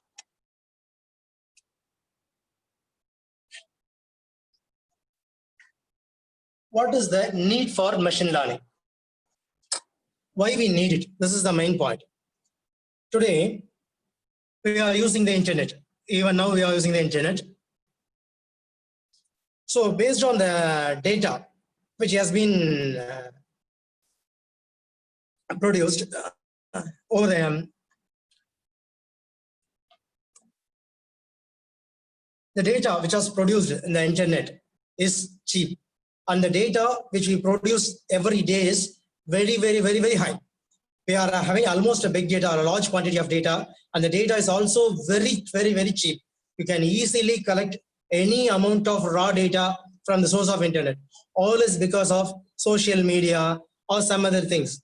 Each and every day, around 1.2 terabyte of data has been generated. But all those data are just a scrap. It has not been in a quality. It's in a quantity, and it's just a scrap. But the knowledge is expensive and is also a quality. Suppose if you have a large amount of data, means by using a machine learning approach, you have to acquire some points from this data. If the point is expensive, if the data is clear, and if the data is inside is clear, means it will be expensive. For example, I am having server data. For example, I'm having a server data around 1.2 terabytes. There will be a request, response, some other things. I have a huge amount of data, but all those data are just scrap. Now I have written a machine learning approach, and then I'm applying those algorithms to the data. Means I will get some data insights from this algorithm. The data insights will be the knowledge, which is the expensive, and it will be quality. For example, in supermarket, there will be a numerous amount of transaction. For example, approximately in supermarket, you will get around 5,000 to 6,000 transactions per day in a normal supermarket. Suppose if it was a higher end, means you will get more than those amount of transactions.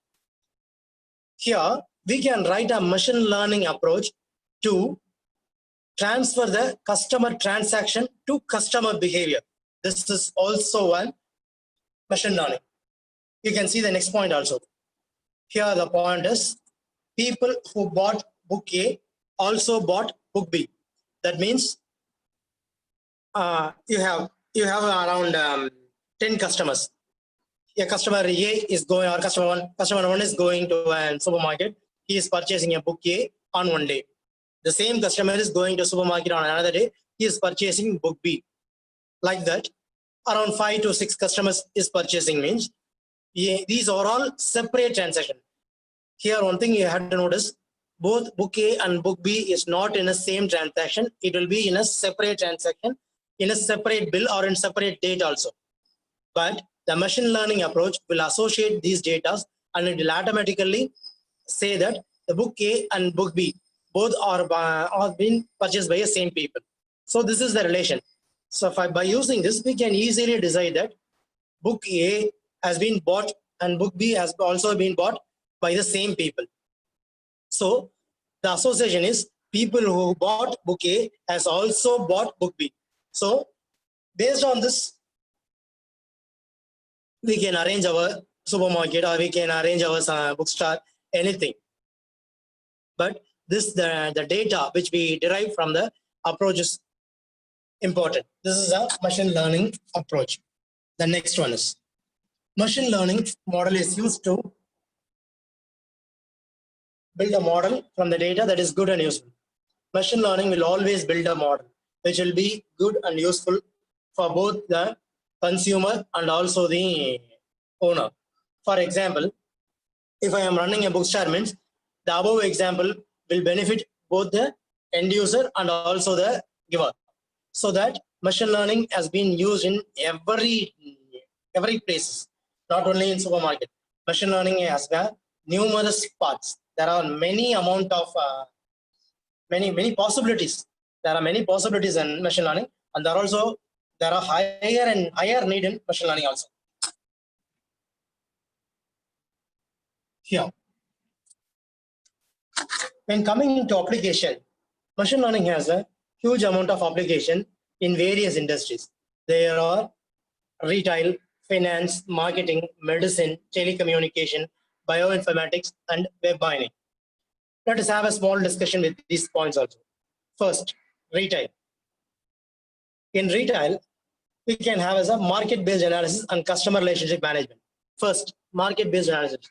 Market-based analysis is just like the example which we see above. That is, a customer who is buying a book A will also buy book B. So this is a market-based analysis based on the previous transaction. This point has been derived from the transaction or from the past experience of different users. So this is called market-based analysis. And at the same time, this can be also used to customer relationship management also. In finance, credit scoring or fraud detection.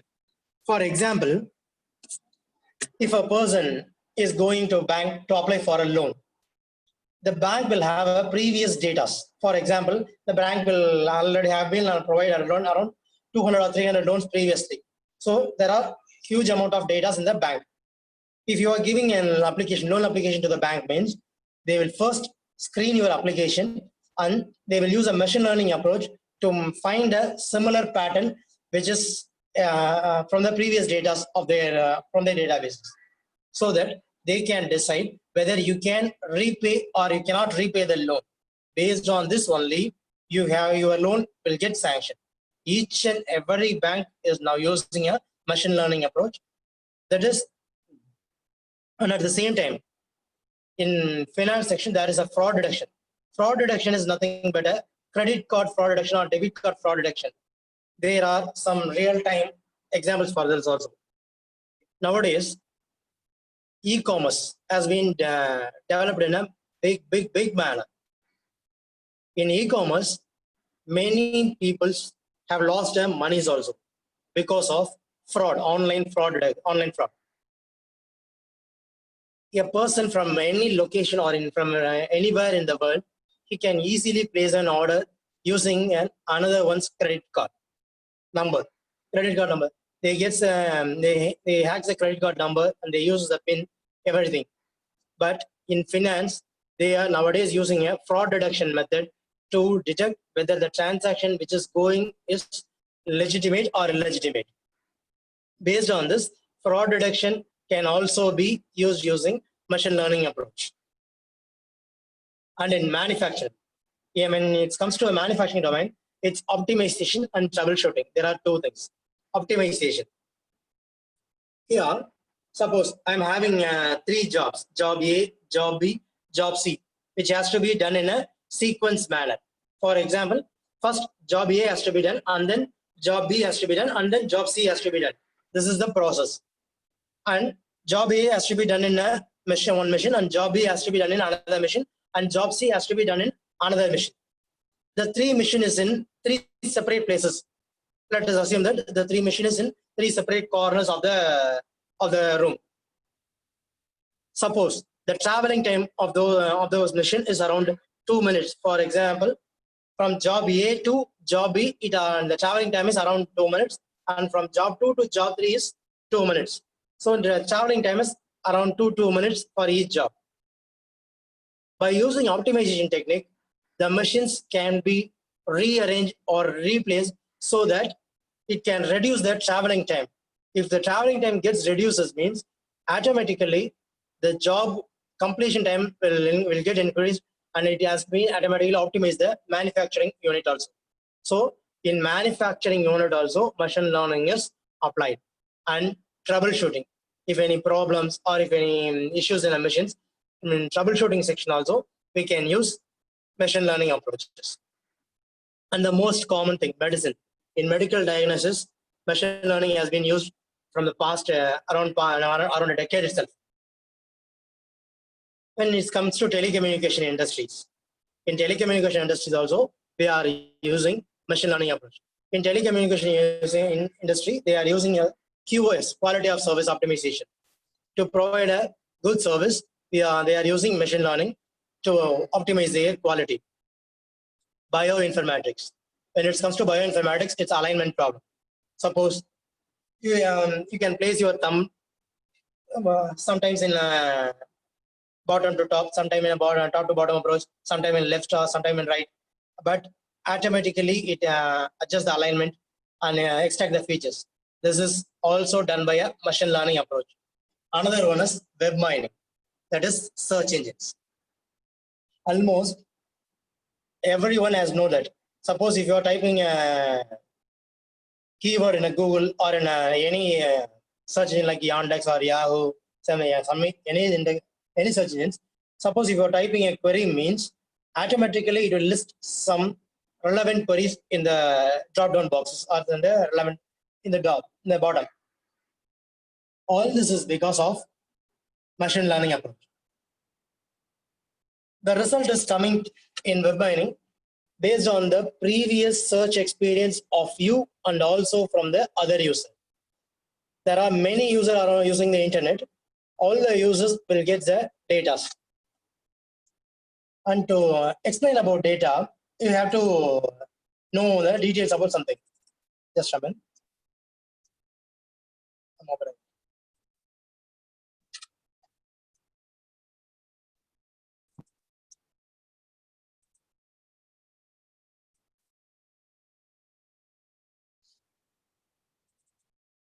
You all know about domo.com. Domo.com is a website which provides them data, which provides large amount of data insights. Now I'm going to say some about this data.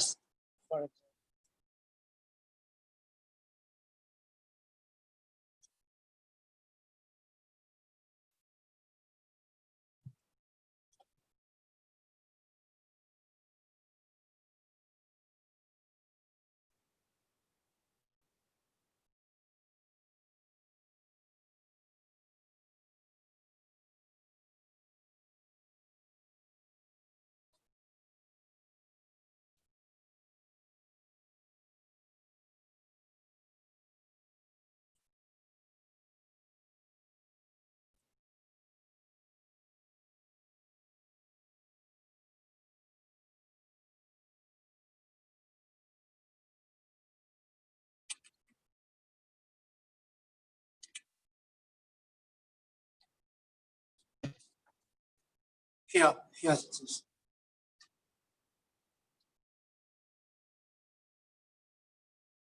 Here, this is the data insert which has been released from domo.com. That is, here you can see Amazon ships around 1,111 packages per minute. And at the same time, Google receives around 38,77,140 searches per minute.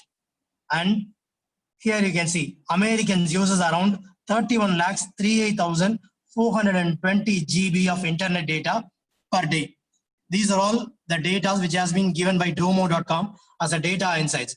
Here they are recommending this as data never sleeps. So by using this, So by the survey, data has been generated each and every day in a terabytes. They have also in a research provided by Cisco, it has been said that in around 2021, it will be around 5.1 billions of IoT devices. So that each and every IoT devices will be capable of producing around 1 GB of data per day. Around 550 billion data means the data which is produced, it cannot be even imagined or it cannot be even processed also. There are huge amount of data is producing each and every minute of a day. Approximately in a minute, around 31 lakhs GB of data has been used in used by only Americans only. So like see that. Okay. In machine learning, the main, we are having three concepts in the main. For first one is classification, second one is clustering, third one is association. First, let's have a let's discuss about classification. When it comes to classification, there are two types of classification. One is supervised and another one is semi-supervised. When it comes to clustering, it's unsupervised. And the third one is association. First, classification. Classification is nothing but splitting a data into groups, but the data is in a supervised method. Means, suppose if you are running a class, or if you are in a class there are around 60 to 70 students. There are 70 students in a class. Now I am giving a condition to all the students. That is, the student has to split in two groups. First group of student is without arrear, and second group of student is with arrears. So the students will automatically get split into two groups. This is called classification. Here I am saying the rule that is based on the arrear. If a student has arrear, you have to be in group B. If a student has nil arrear, you have to be in group A. So automatically the students from these two groups will get split in two parts. This is called classification and this is called supervised. That is, I am giving a rule. Based on the rule, the data has been splitted. But when it comes to a clustering, it's unsupervised. In supervised, you can say that I am giving a rule. Based on the rule, you can automatically divide the data or you can process the data. But when it comes to a clustering algorithm, it's completely different. Okay. Each and everyone who are attending the session has definitely have come across about K-means clustering algorithm. Can anyone say anything about that? K-means clustering? Any of the participants can explain about K-means?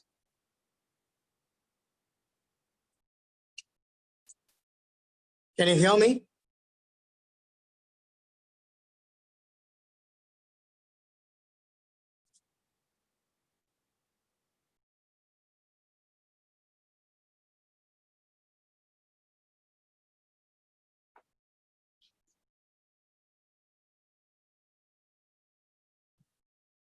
Can you hear me?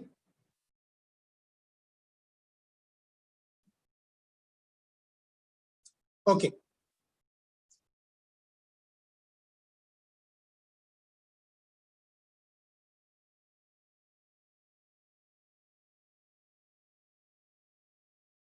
Okay.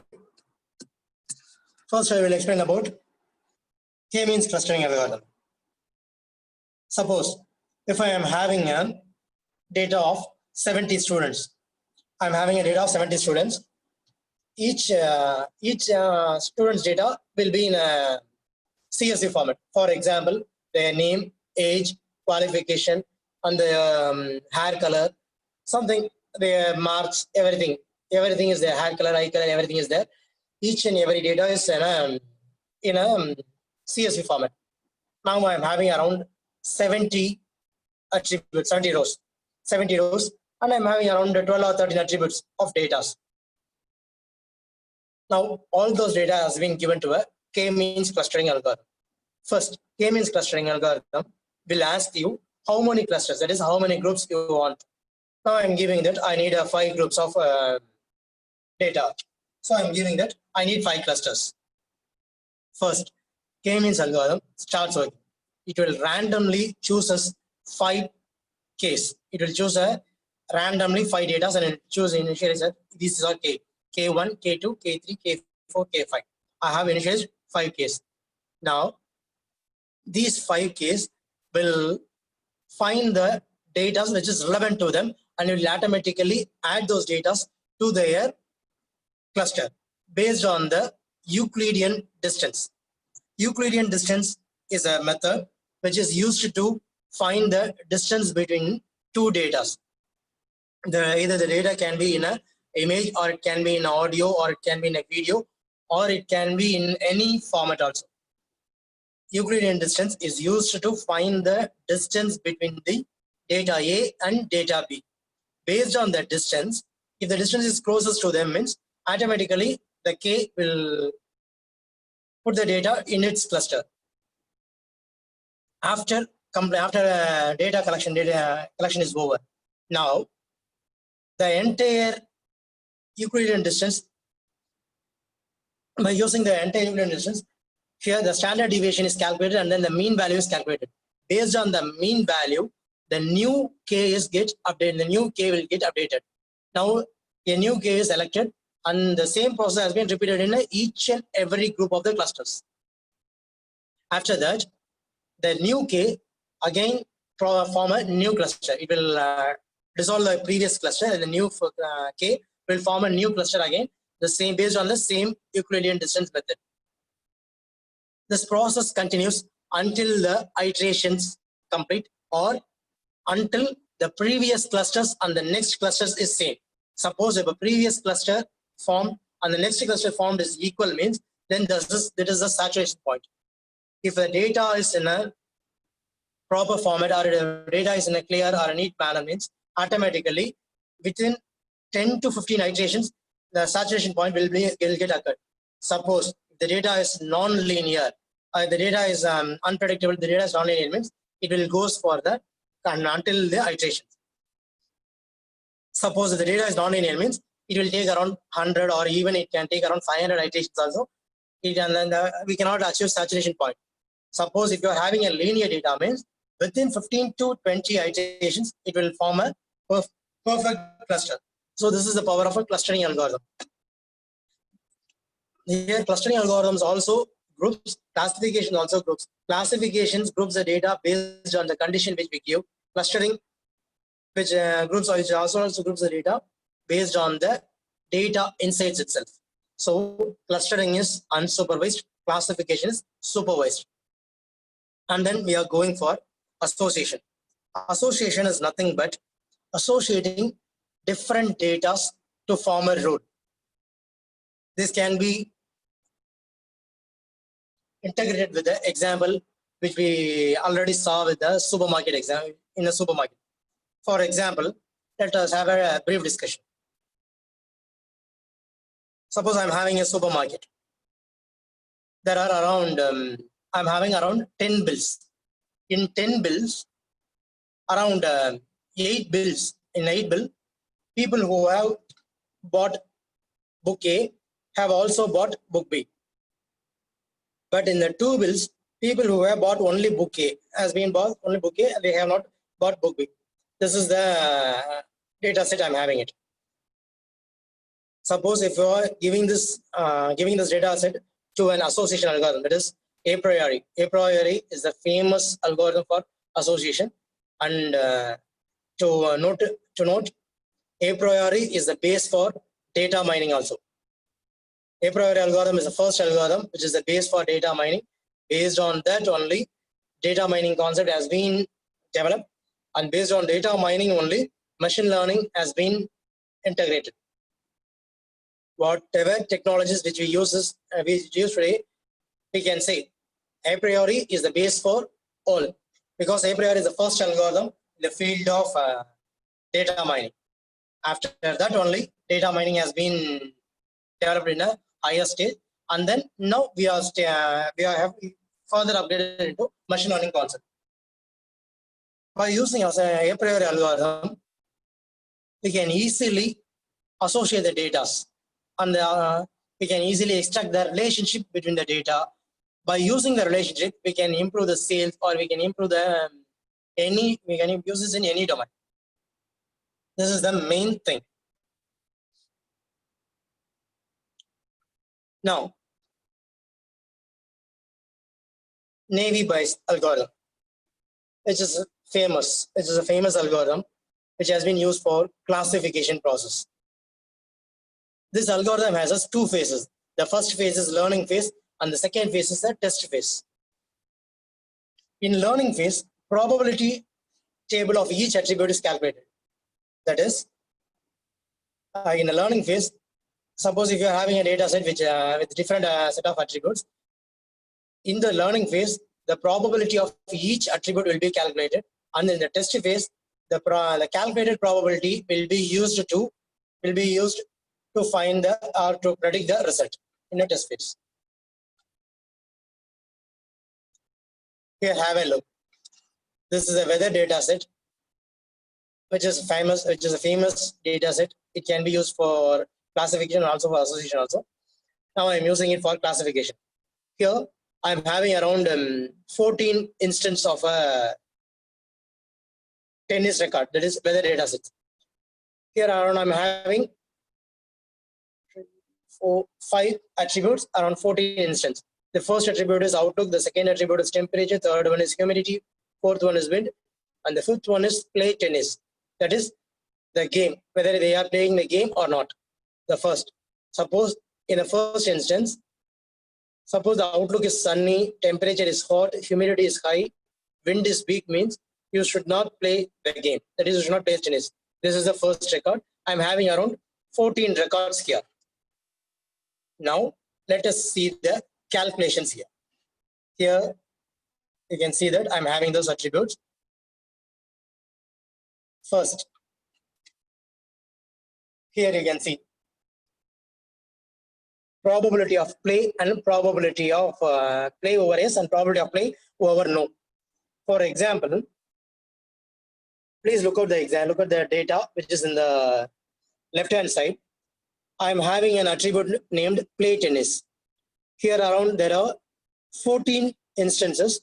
Out of 14 instances, 9 instances are yes and 5 instances are no. So the probability of yes is 9 by 14 and the probability of no is 5 by 14. So here I have written as the probability of play over yes is 9 by 14 and the probability of play over no is 5 by 14. Now let's go and move into the next attribute, outlook. Here I'm moving to the next attribute, outlook. See here, outlook. In outlook, we are having three unique records, that is sunny, overcast, and rain. These three are the attribute which have in outlook. And when it comes to temperature, it means hot, mild, and cold. When it comes to humidity, means high and normal. When it comes to wind, means strong and weak. These are the unique attributes which we have on those columns. Now let's have a look. I'm choosing as sunny, outlook as sunny, play yes and play no. We all know that the probability of yes is 9 and the probability of no is 5. So automatically I'm filling it 9 in all yes records and no 5 in all no records. Now sunny. Sunny is associated with play. Yes means I'm having 2 records. That is sunny is play associated with yes is 2. Sunny yes is 1. You can see the record 9, D9 and D11. You can see the 9th instance and 11th instance. Here I'm having the outlook as sunny and the game play as yes. So I'm having only 2. So the sunny over play is probability of yes is 2 by 9 and over no is 3 by 5. For overcast, it's 4 by 9 and it's 0 by 5, 3 by 9, 2 by 5. It's just associating it. These are the values which I have calculated and the entire probability is here. I will share the PPT after completing the session.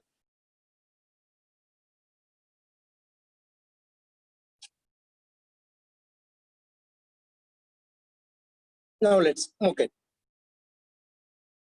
The previous phase is learning phase. Here we have calculated each and every probability of all attributes. Now we are coming to the test phase. Here it is test phase. Here I am having an instance that is x dash. For x dash, outlook is sunny, temperature is cool, humidity is high, wind is strong. This is the input. Now we have to predict whether we can play the game or not. That is, we have to predict whether yes or no. So we are going to calculate the probability. First, in the left side there is yes, and the right side there is no probability. For outlook, if outlook is sunny, means probability of outlook of sunny is 2 by 9, which we calculated here, which we calculated in the training phases. And the probability of cool over S is 3 by 9, and probability of high over S is 3 by 9. Probability of wind over strong and play by S is 3 by 9, and the S probability is 9 by 14. Here I am having in the right side, it's for the no probability. Probability of sunny over no is 3 by 5. Probability of temperature over no is 1 by 5. Probability of humidity over no is 4 by 5. And probability of wind over no is 3 by 5. And overall probability of no is 5 by 14. Now I am having this thing. Now I have to multiply all those data. Now after multiplying it, here I am getting those data as 0.0053 for S and 0.0206 for no. Based on the results, probability of S is less than the probability of no. So automatically no has to be labeled for X dash. So if the temperature outlook is sunny, temperature is cool, humidity is high, and wind is strong, means you should not play the game. So this is the final output, which has been labeled using a machine learning approach based on Navy Bayes algorithm. This is the classification algorithm, which is a very famous algorithm. This is the BS for machine learning also. We can easily understand this algorithm. I will share the PPT here after that. Now, let's have a look.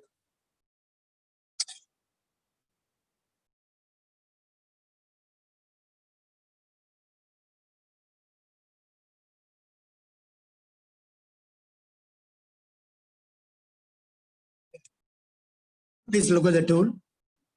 This is a Veka tool.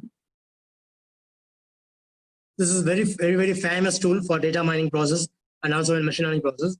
This tool was originated from New Zealand, from the University of Waikato.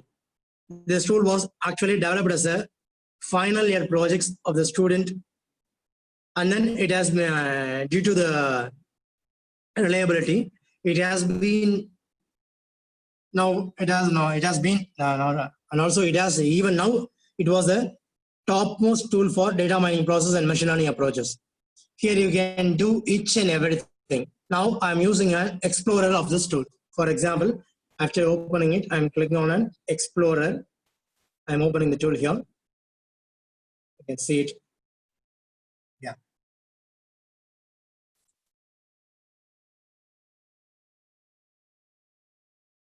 Is that clear? Participants, can you see it? Participant, can you see this? Okay. Here I am having numerous data sets. You can see the name here. See, Anil, autos, balance scale data set, car data set, colic data set, credit card data set, cylinders data set, diabetics data set. I am having huge amount of data sets here. Now I am going to use a weather data set. I'm going to show you two different data sets also. Weather nominal.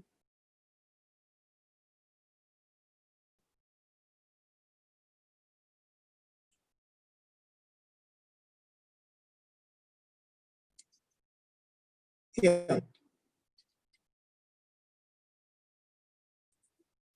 Here you can see this. This is a data set which we saw in the PPT, the same data set, but here I'm having some different thing. This is a numeric data set. When it comes to numeric, machine learning will not work perfectly, because suppose you can say that if I'm having here, the second attribute is, you can see the temperature, and the third attribute is humidity. Both are in numeric. Suppose have a look. The first data is sunny 85,85. You can say that 85 is the temperature and 85 is humidity.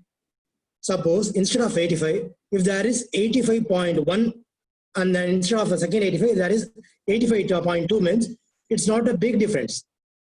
Both 85 and 85.1 is same, and 85 and 85.2 is also same. But when it comes to an algorithmic process, it will be different, and it will treat those data as different. So instead of using numerical data, you should use nominal data like this. Here, I have used a scale to convert it. For example, if the data is greater than 85, means automatically it goes to hot. So that the data will get grouped into a simple group, so that it will be easy for us to identify and classify also. And it will boost the algorithm to find relevant data from that. Here, I'm going to use weather data set, but in a nominal type, not in a numerical type. The numerical type will have a large amount of disadvantages. So I'm using nominal for this. This is the nominal data. I'm going to use this data. Please have a look. This is the data. I'm opening Baker tool and giving the data set as open file. I'm selecting the data set here. The data set is here.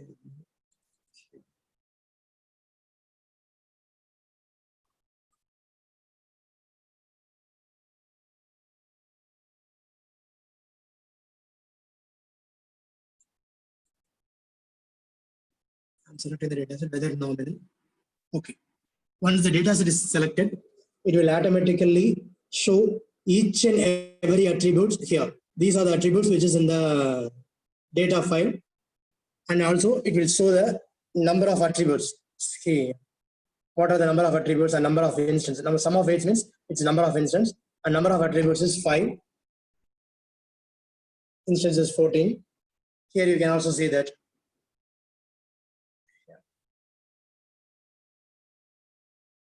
See, missing is 0. Suppose if there is any missing value in a data set, means it will show here. In my data set, there is no missing value, so it is showing us 0%. And also here you can see, if I am choosing Outlook, temperature here, it will show this. There are 3 unique attributes. One is hot, mild, and cold. When I'm choosing humidity, means it will automatically change high and normal. If I'm using wind, means true or false. If I'm using play, means yes or no. So these are the data. Here, suppose if you want to pre-process the data, means here it is. Say here, filters, choose here. The filter section, you will have a huge amount of filters, supervised and unsupervised filters here. You can use any types of filters, attribute-oriented filter or relevance-oriented filter, anything. Here we are having a huge amount of attribute-oriented filters. We can apply any filters also. Suppose if I am having a numerical value and I want to convert this numerical value to nominal value, means I'm having a filter to string, to convert to string to nominal or numeric to nominal. See here. I'm converting a string variable to nominal here. Like this, there are huge amount of filters. You can use any filters also.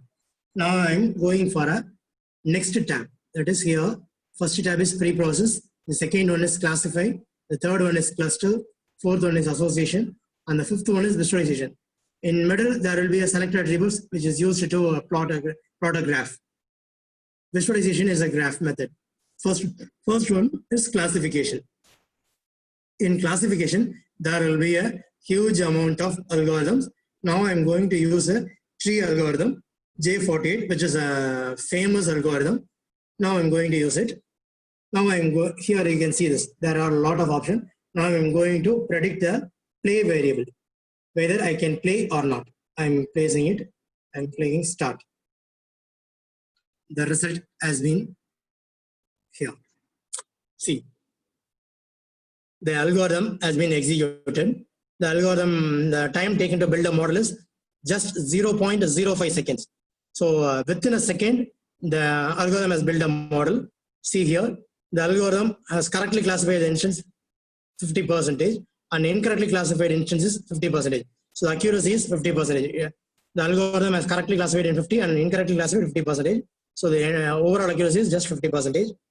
Here you can see this true positive rate, false positive rate, precision, recall, F measure. These are the options which is used to measure the performance of the algorithm. And at the end, here you are having a thing which is called as confusion matrix. Confusion matrix is an important concept. Suppose you can see that here there is a two attribute A, B, and here in the right side you can see a note that A is equal to S and B is equal to no. There are 5, 4, 3, 2. If the first attribute A has been classified, A is equal to S. S has been classified as S is 5 and S has been classified as no is 4 here and remaining 3. In the tree, it's B. B has been classified as A is 3 and B has been classified as B is 2. So when it's come to diagonal means 5 plus 2, 7 and 4 plus 3, 7. That is one diagonal is correctly classified and another diagonal is incorrectly classified. So that the accuracy of this algorithm is just 50%. Now I'm using the same data set in some other algorithm. Suppose I'm using a Navy Bayes algorithm. I'm using a product. Here you can see it. For example, correctly classified instance is 8 and incorrectly classified instance is 6. So the accuracy percentage differs. 57 incorrect and 42 is incorrect. But in the previous result, it's 50-50.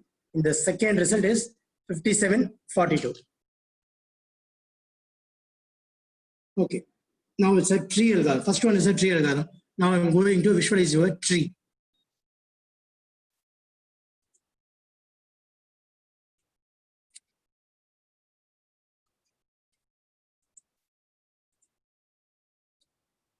See. This is the result which has been given by the J48 algorithm. First, they have to check what is the outlook. Suppose if outlook is sunny means you have to check the humidity level. If the humidity is high means you should not play. There is no record, that is no. Suppose if humidity is normal means you can play. It's yes. Suppose if humidity is overcast means you can play. Suppose if humidity is rainy means, and then it goes for check the next attribute is wind. If humidity is rainy means you have to check the wind attribute, and if the wind is true means you should not play, and if the wind is false means you can play. This is the attribute. This is the calculated result which has been given by the classifier algorithm J48. And this is the second thing which has been given using the. Here you have to visualize this.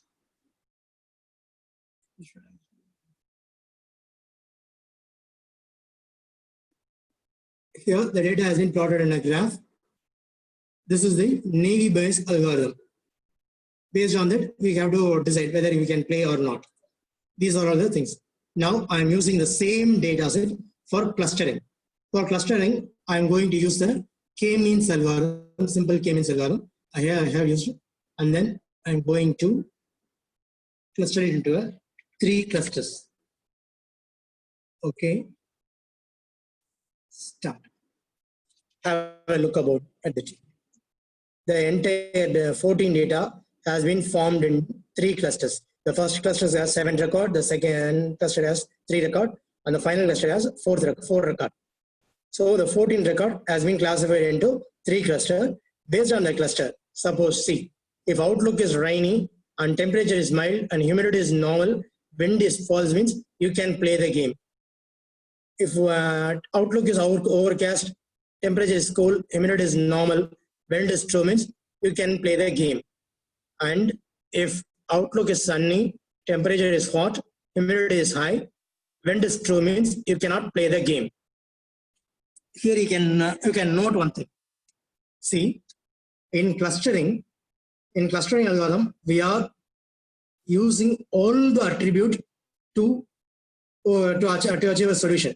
But when it comes to a classify, here you can see that some attributes has been skipped. Here you will not find all attributes. Here see, we are using outlook, humidity, only 2 attributes to predict, or outlook, only 1 attribute to predict in overcast method. Suppose if outlook is running means we are using only 2 attributes.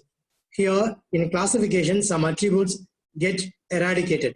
But when it comes to clustering, here, here for predicting each and every attributes will be taken into account. But in classification, some attributes can be eradicated based on the rules generated, so that when clustering will be an efficient method when compared with classification. And at the same time, suppose if you are having a huge amount of data means there is a need to skip some attributes. So in that situation, classification will be best. Suppose if you are using a big data means you should not go for a clustering algorithm because it will take a long time. So that you can use classification to skip some attributes or to eradicate or to leave some features, to leave some unwanted features. Now, the third one is association algorithm. For association, I'm going to choose a different data set, which is a supermarket data set.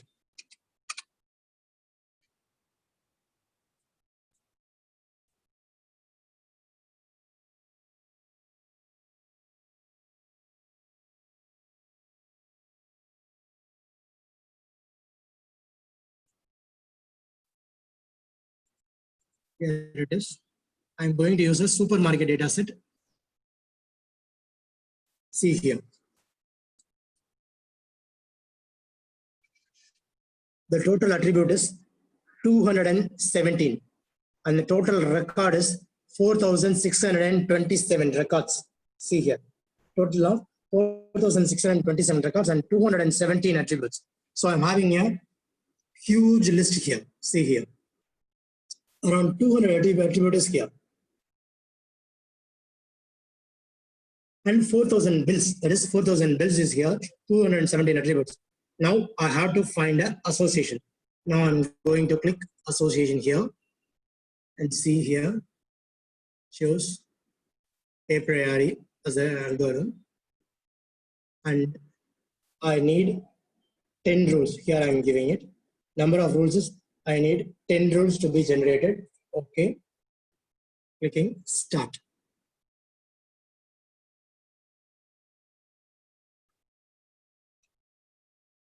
You can see the bird here. This means the process is going on. Association will take some time to build training data. You can see here. Building model on training data. Because this data set is a huge amount of data set, so it will take some time to build a model.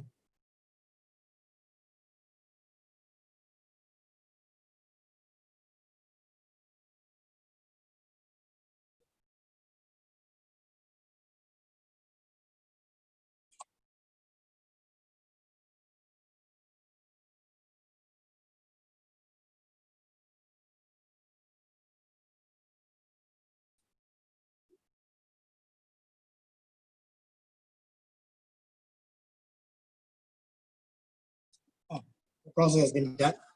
See here.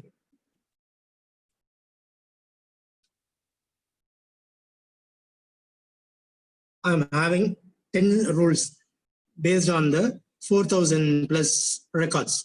Based on the 4,000 records, a priori algorithm has derived 10 rules.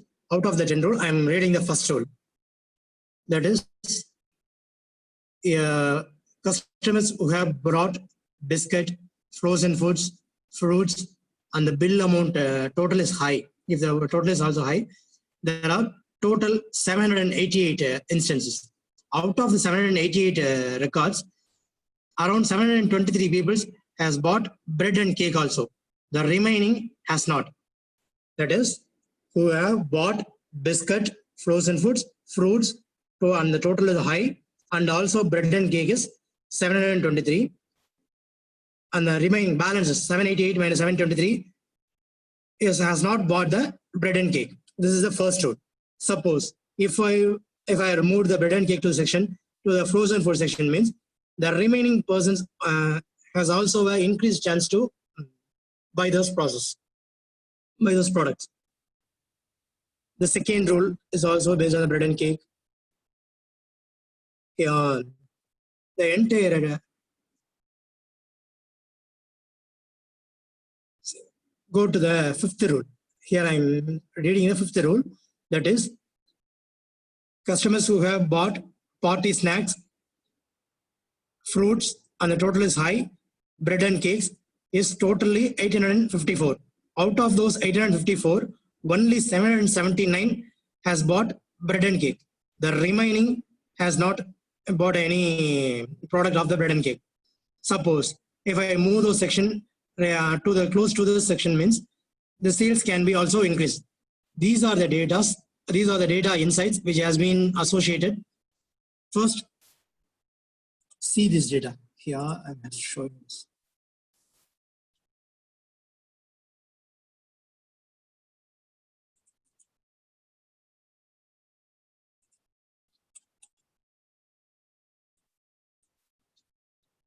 See it. Actually, this is the data which we have in a supermarket. Actually, this is the data which we have in the supermarket data set. This data cannot be processed by the human. It can be processed, but it will take a lot of time. But a priori algorithm has been processed in a minimum amount of time and also given around 10 rules.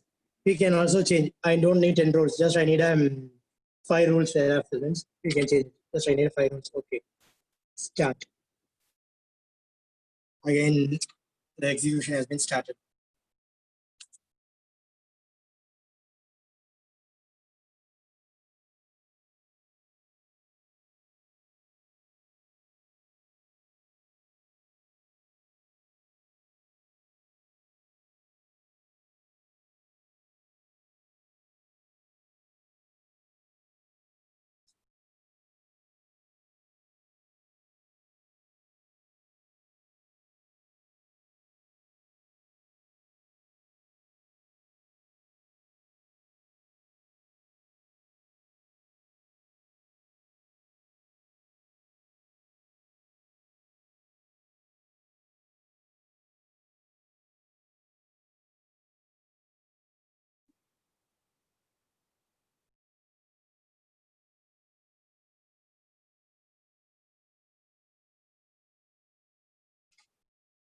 Based on the data and based on the processor of the system, there will be some more delete. See, now the top 5 rules has been generated for this algorithm. Like this, association can be used for finding some data insights. This is the first algorithm which has been developed, and this is also the base for the data mining concepts. After that only, now we are using machine learning. Machine learning is nothing but a process of extracting a knowledge from the past experience.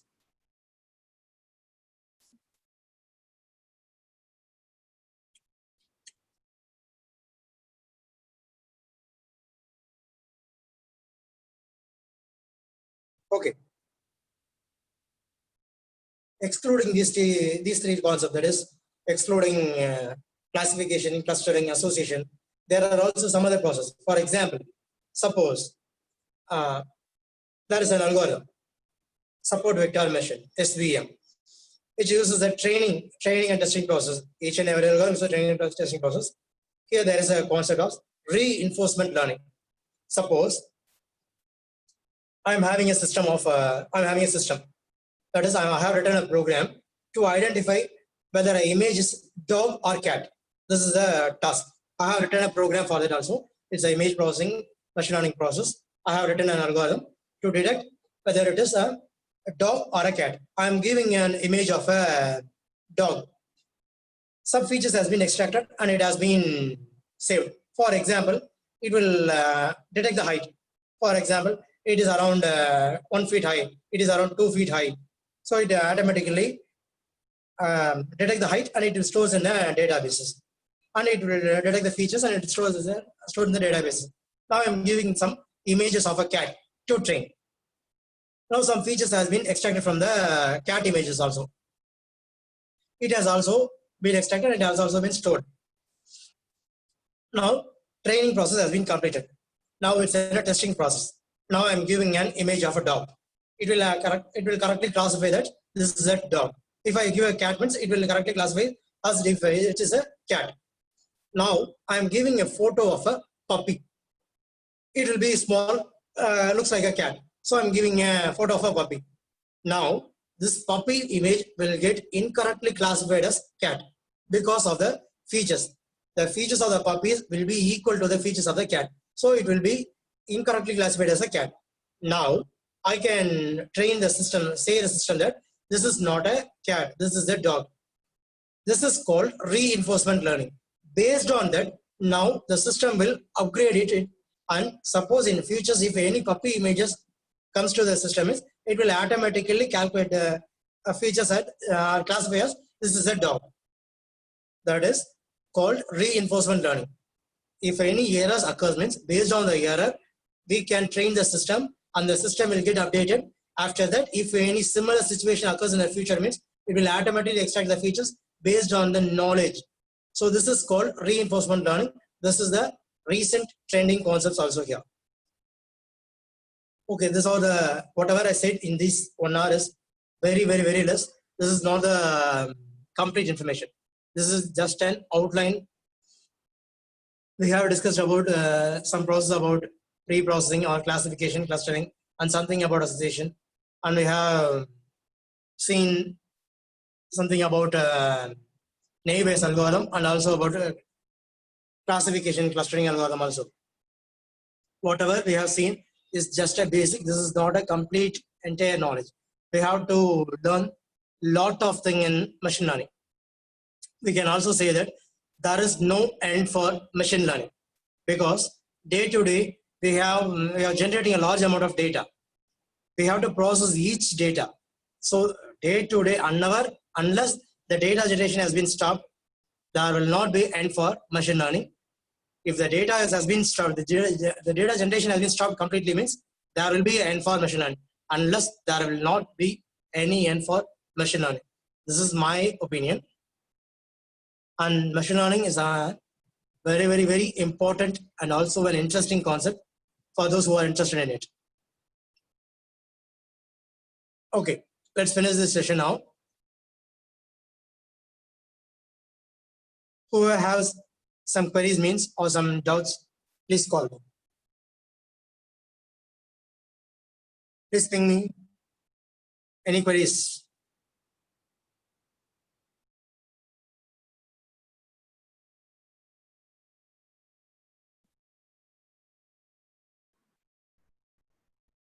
So it's time for questions. Participants, if you have any queries or doubts, do type in the chat box. We will pick few questions and ask our speaker.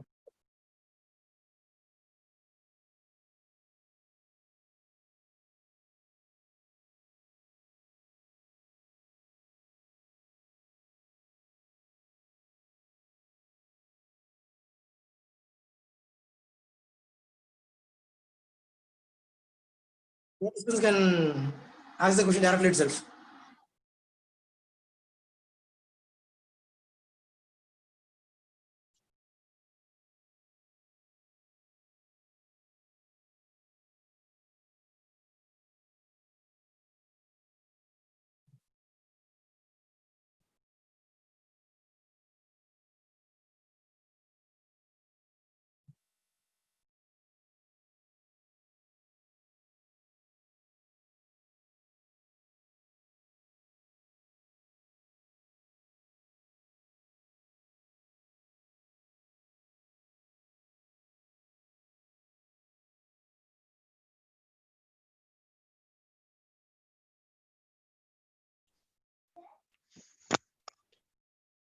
Hello, good afternoon, sir. Good afternoon. Sir, I have one query. Yeah. Machine learning, single object detection is better, and deep learning is multiple object detection is better. The people are telling. Why? Which one is the better concept for the object detections? If you are going for object detection means it's deep learning is better, because in deep learning you will get numerous features when compared with machine learning concepts. Okay. Just deep learning is a predecessor. That's all. Predecessor of machine learning. If you are going to detect a multi-object means deep learning is the best choice. You cannot use machine learning in that. If you are, what is the main focus? What's the main data set you are going to use? Traffic scene images, sir. For image processing, you better go for a deep learning process, because there will be a large amount of exposure of light. There will be light of variation something. For example, if a photo has been took at the same time on the same second in two different camera, means there will be a different PSR value for two photos also. You have noted it. Am I right? Yes, sir. And one more thing I have, sir. Suppose if we are detecting the. I'll show you one thing. Something. Hello. I will show you something. Please hold. I'll share a screen.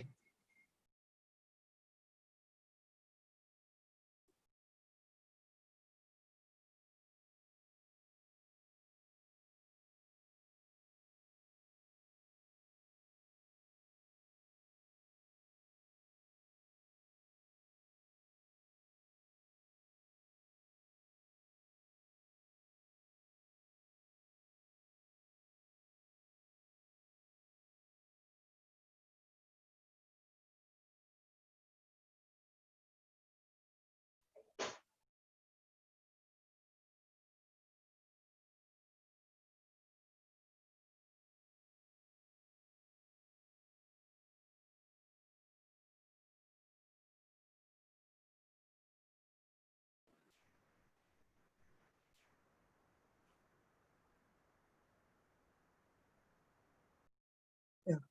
Please look at the screen. Here, see.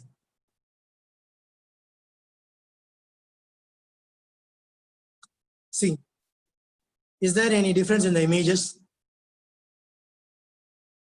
You cannot see any big difference in the images visually. But please check the PSNR value. Each PSNR value gets different.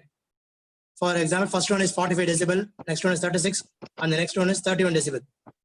For the same images taken in the same location at the same time, all because of the light variant. Suppose if you are using a traffic signal, means machine learning cannot be used. Here you have to use multi-object detection. So from like this, in this for your situation, you have to use only deep learning process. You cannot use machine learning because of these issues. Okay, sir. See, the images are same, but you can see the difference in PSNR in the bottom itself. Okay. All because of lighting effects and the smoke or some other things. There are many conditions. So if you are using machine learning, means you can detect only a single object. You cannot simultaneously detect many objects. So that you can go for a deep learning process. Yes. Stop sharing. Yes, sir. Sir, I have one more question. Sure. Single camera, we can detect multiple objects, sir. Otherwise, we have to use multiple objects.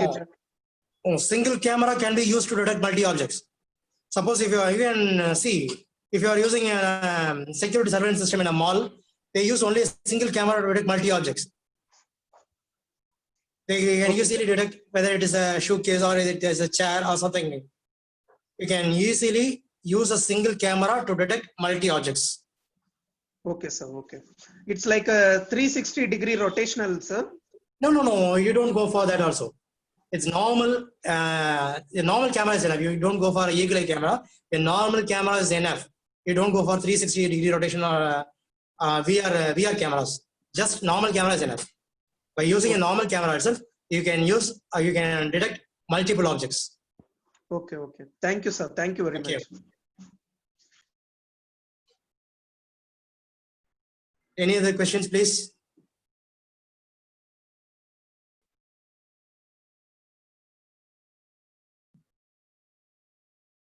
Participants, any other questions?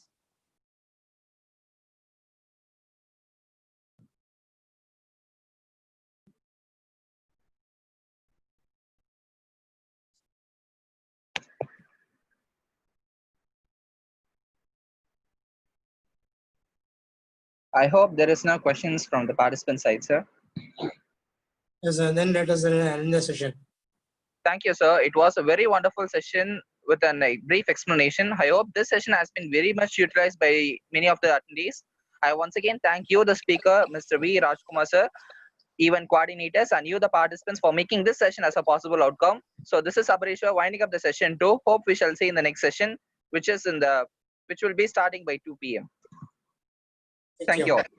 Thank you all.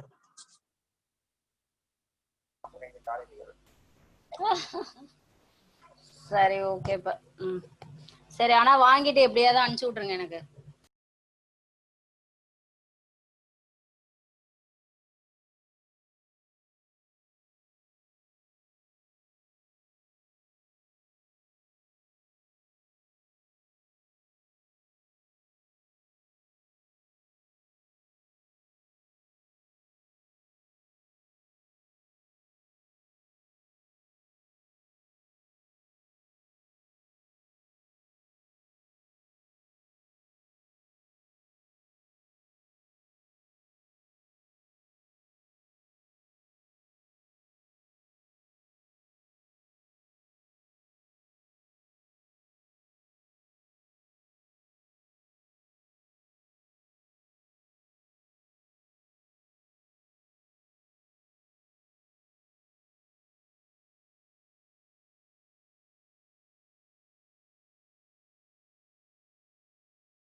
நான்